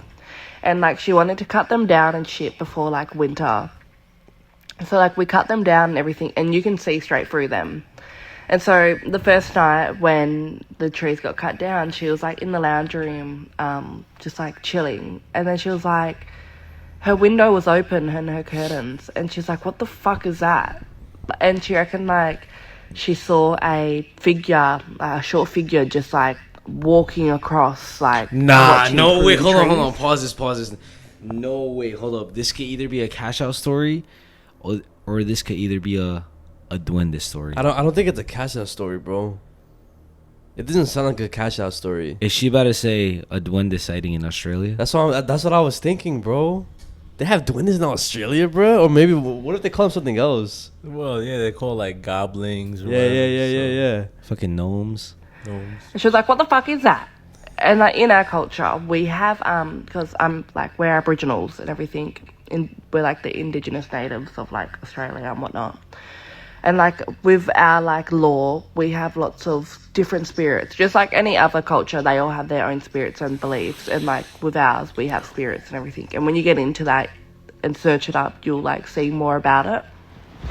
But yeah. Anyways, fucking, we were just like when she told us, she was like, yeah, and her daughter and her man were like in the car and they were driving around the street and they had their high beams on.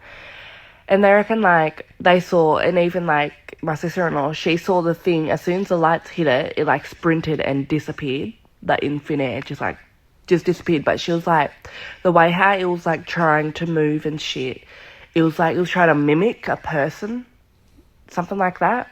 And then proceeded to go over to the next, the other sister, because she's, like, on drugs and everything, and you know how they say, like, when you do drugs, you bring in bad, like, energy and whatnot.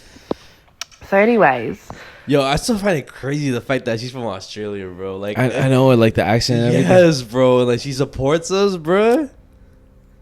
Yeah, so anyways, she was at the shops one day and also this actually happened the other day ago.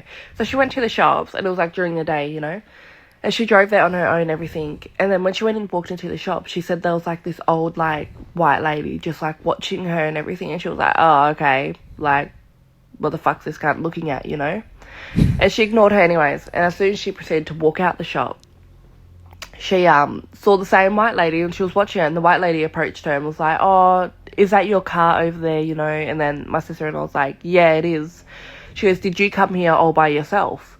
And she's like, yeah, I did. And why? Like, she was like, why to the lady? And the lady's like, oh, because I'm the car, like, parked right next to you. And when you got out and walked into the shop, a black figure came up from the back seat and, like, walked through, like, just jumped out of your car and walked off and disappeared.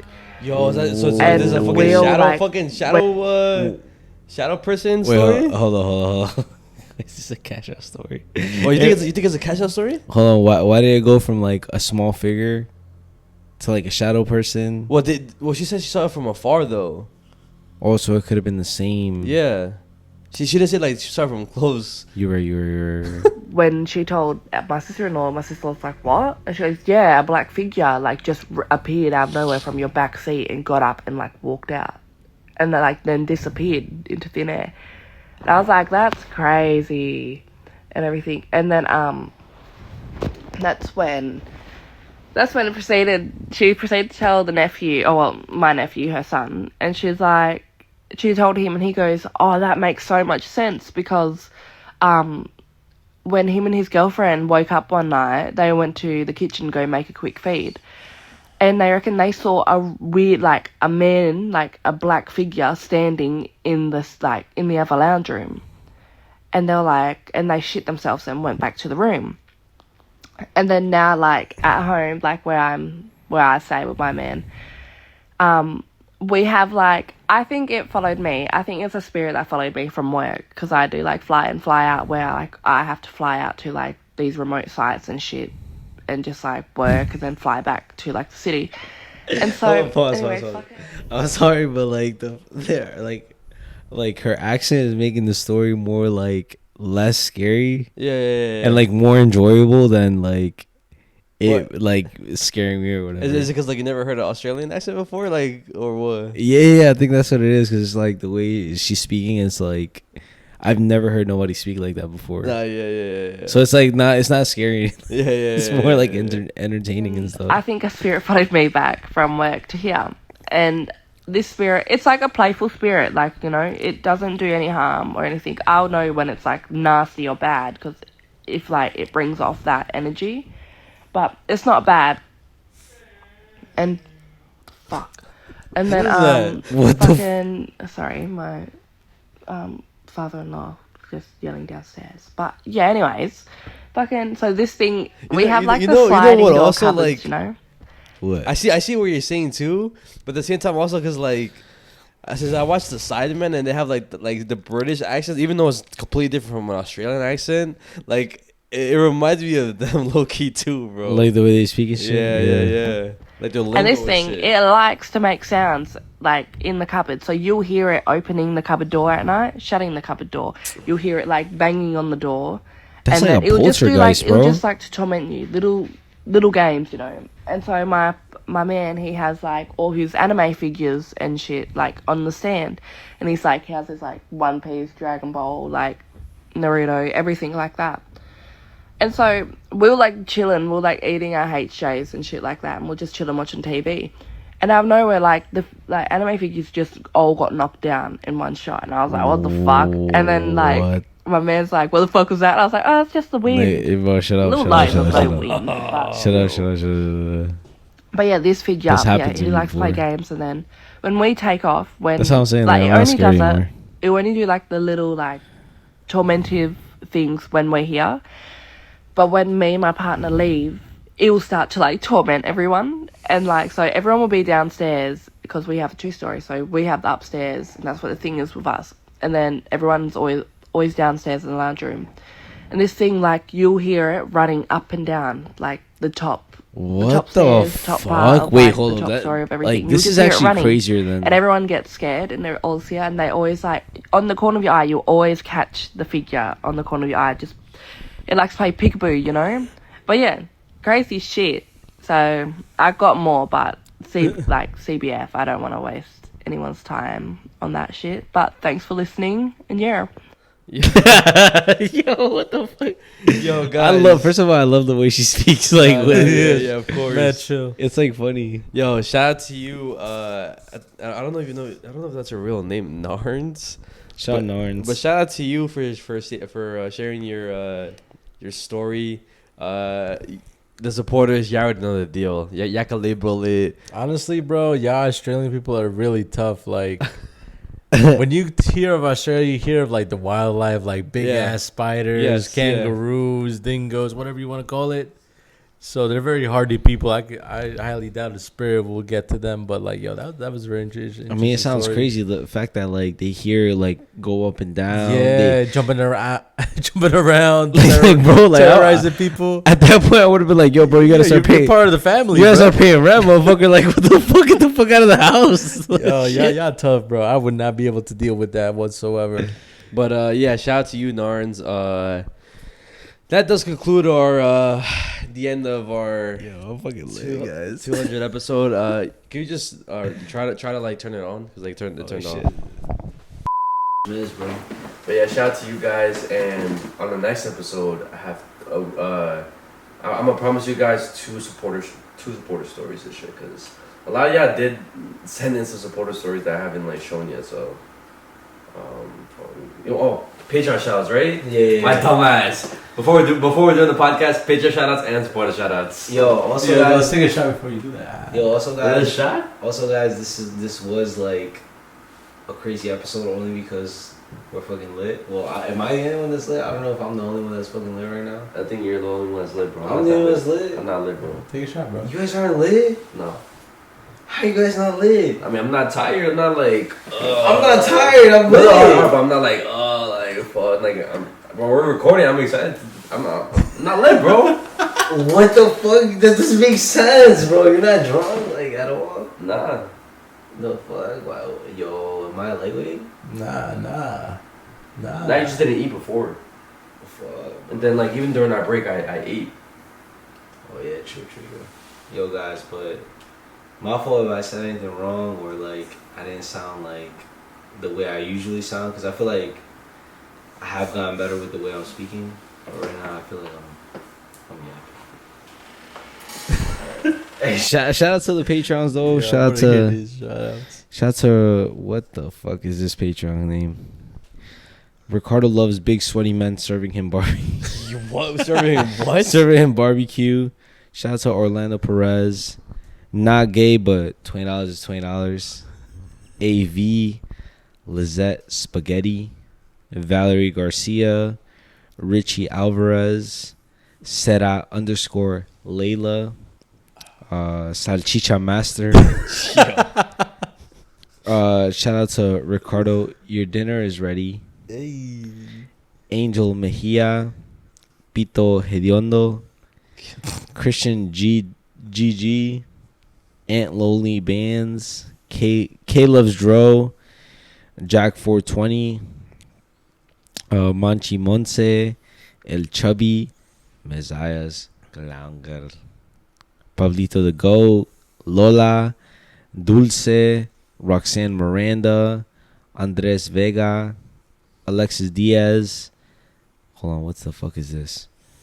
Mezziah, Moaning in My Ear, episode 120, 555. What the fuck?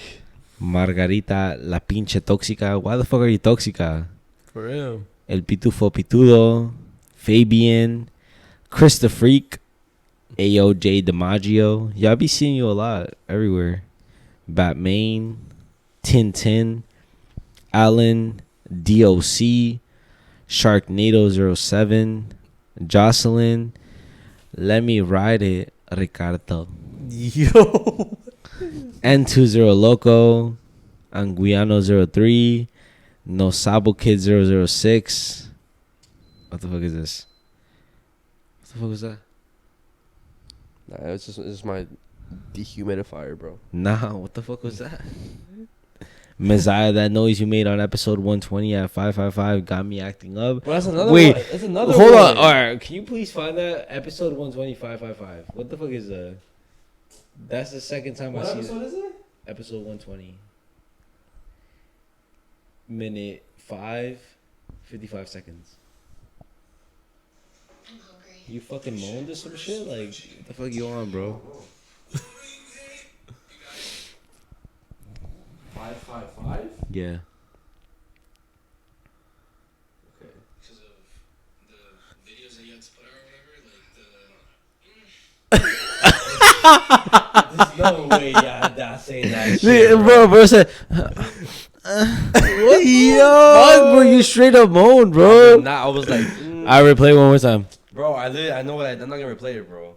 I didn't know what I did. I was, bro, they like the noise, bro. Replay it. Yeah. If y'all wanna hear that noise, go to the episode, give us some views. Fuck out of here. But yeah, I literally was like, you asked me a question. What'd you do? I was like, that's literally what I did. Now they're gonna fucking say that about this episode. Nah, because it's not the same noise, bro. You just gave it to them, bro. Anyways, Natalie loves Mezziah.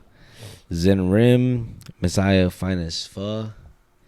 Monica Limon, Monkey D. Luffy, That Mom Mimi, Jasmine T, Benito Camelo. Alright, let's go. Melissa.co, Zeus the Sparky, La Morenita, Carrie Reyes, Jason Garcia, Roxana Segura, Jason. Wait, hold on. Sorry, what the fuck? Grace Perez. Okay, Ricardo in a suit makes me rock hard. What the fuck? Yair Torres, Yovi Santiago, 88 Falling, Arnulfo Mendez, Gustavo is making out with Clown Boys. Yo. Infando Beltron, Tita, Puro, Pinche, Clown Boys. Leslie with the pink hair, Chiquilina Lopez, De La Comes Toda, OMG Lupe, Anaí. What the fuck is this? Mezziah looks like Oscar from Fish Hooks. Jesus Chavez, Pascual Zenega. What the fuck is this? When the scary segment was called Green Light. Jaime Alvavera, Abel Mendoza, Jennifer Montalongo, and the one and only, that space guy. We fucking love you guys. Holy shit, yo. I'm fucking lit. Shout out to Her Highness Jasmine. I don't know what the final numbers are in your name. It's fucking long as fuck. But you said, I've been watching y'all since y'all started. I remember being at work, sneaking headphones so I can listen to something. I stumbled upon y'all on Spotify. Actually, not even YouTube or Insta. And I listened to the first couple audios and I fell in love with y'all. Had me scared and intrigued while passing out samples at Costco. I fuck with y'all. Keep it up. Now I listen to y'all while I'm doing nails. I even put a client on to y'all. LOL. Damn. Well, shout out to you, Her Highness. Oh, Jasmine. That's your fucking name. Shout out to you, Jasmine. I appreciate you for showing us some love and putting y'all clients on to us. So, yeah, I fucking love you. Shout out to Dylan over on Instagram. Yo, episode 199. One more. I've been listening to you guys since the beginning of my freshman year. I listen to you guys everywhere I go. Thank you guys for the fire podcast. Hope y'all never quit. Hope you guys can shout me out as well. Well, Dylan, you guys just shout out my bro. Shout out Dylan. Shout out to you, bro. We're never quitting. Trust. All right, shout out to Leilani Ruiz 797. Not gonna lie, I love watching every single video from y'all, but this one especially, the homunculus part, I hate it so much. It's so gross. Brought me back to little me when I first saw this without knowing the results and my sanity. I was just in discomfort and disgust that whole time, but good video though. Shout out to you, Leilani. Shout out Leilani. And sorry for causing some trauma. That shit was disgusting. I'm not even gonna lie. Shout out to Garcia PM. You guys make work go by fast. I love listening to you guys during work and while cooking. 2 episodes a week would be fire. My boyfriend now also loves y'all because he catches parts when I'm listening to y'all. You guys got this with the fucking bicep emoji and the green heart emoji. Shout out to you, Garcia. Shout out to you and your boyfriend. Shout out to you. Shout out to Erlin Kaleli 6468. Hi, I'm such a huge fan of the podcast. I barely started watching in the beginning of this year, but I've been binge watching so I can catch up to the first episode where it all started. But all I want to say is keep up the good work, and I'm wishing you guys nothing but success. P.S. By any chance, have you guys ever thought about making merch for toddlers/babies? I would really like to know. We have thought about that, actually. And we will in the future for sure. So anybody with any jits, babies, keep a lookout, bro. Shout out to Stevie LOL 3095. Y'all not declining. Sometimes you can't win them all. You guys came a long way. Never quit. Shout out to you, Stevie. And shout out to everybody who just like who showed love and basically also like give us a little smack, be like, yo, shut the fuck up and just like tee up, bro. What are you doing, bro? What the fuck? Is that, yo? What did he do? Yo, what the His little fuck? salute. What are you, bro? You What's little that? nut? What is that, bro? What the fuck? I hate when he does that shit low key, bro. That shit, cause he's like, who you bowing to, bro? That ass. Is that shit still recording, bro? It's still recording? It's still? Like, what is that? Might as well do a curtsy, bro. What the fuck is that, bro? Shout out to Charlie Perez, 1154. Yo, I love your guys' podcast. You help me get through work. Shout out to my ass cheeks for going through a lot of shit and a bunch of dickheads. Bro, what? Damn. He says, shout out to my ass cheeks for going through a lot of shit and a bunch of dickheads. Shout out to your ass cheeks. Shout out to your ass cheeks, bro. Love your ass cheeks. Shout out to you, bro. And then the final one, shout out to Jack A. Fagans. G-Day Legends. I am listening to you. I'm listening to your latest episode and just want to say you guys are the best. I'm a 20-year-old carpenter from Western Australia. Australia again. Another one, Australia yeah. again. I've been listening to you guys since September 7th of 2023. Damn, almost 3 years. Episode 75, and I've noticed a difference/improvement since then. I just want you guys to know you guys aren't doing bad or worse. You guys can do this. I live nowhere near you guys and nowhere near the type of stuff you guys talk about, but I tune in every episode. You guys get me through my day at work. Keep it up, lads. Yo, we're out to Australia. The Damn. beaches are amazing. I was just gonna say, like, imagine us having a live show in Australia. I wonder, yo, if there's any more Australian people watching us, comment it down. And then we'll think about making a live show up to Australia, that ash. Yeah. But I mean, that ash. but shout out to you guys for constantly showing love every episode, constantly coming back every single episode. We'll see you guys on episode 201. Hope you guys enjoyed. What, bro? Yo, this is the littlest you guys are ever gonna see him. What bro. is bro doing right now, bro? Actually, that's a lie. You guys are gonna see even more lit on the fucking vlog we're gonna drop. Hold on.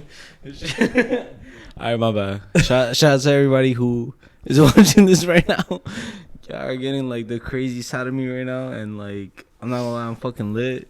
Like, bro, I don't even know how many shots. I don't even know how you guys are not that lit.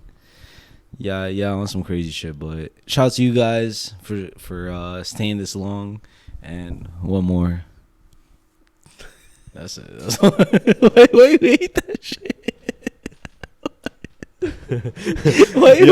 Yo, my hint for next week, if you got to this point, comment down Cole. Comment down Cole. Hope you guys enjoyed. It's very host, Mezziah, aka George.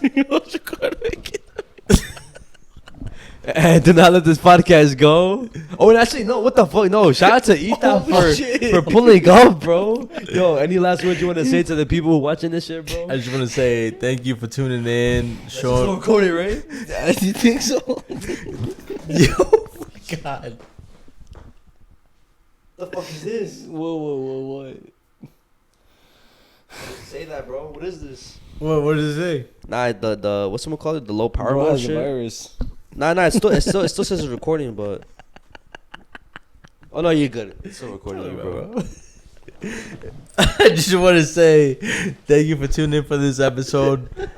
I'm not gonna lie, I felt a little insecure with this one. I feel like I didn't give in much, trust me, you did, like bro. substance. But I appreciate the love you show for George, you show my brother and myself, and I will make up for it in the new episode of Triple A, in the newest show, Triple A podcast for sure. Triple take podcast, bro. Yo, you lit too, bro? Nah, bro. Whoa. Listen. But nah, I appreciate every single one of you. Thank you for showing love and support. I appreciate y'all. Should we say like when should they expect that episode to drop or not yet? As soon as possible. Whenever I get to it, we'll figure it out. Yeah. All right, but like you're gonna get a new podcast and get new vlogs, an episode here, more content like we said. But stay tuned for that. And it's been your host, Mezziah, aka George. Yeah. And do not let this podcast go.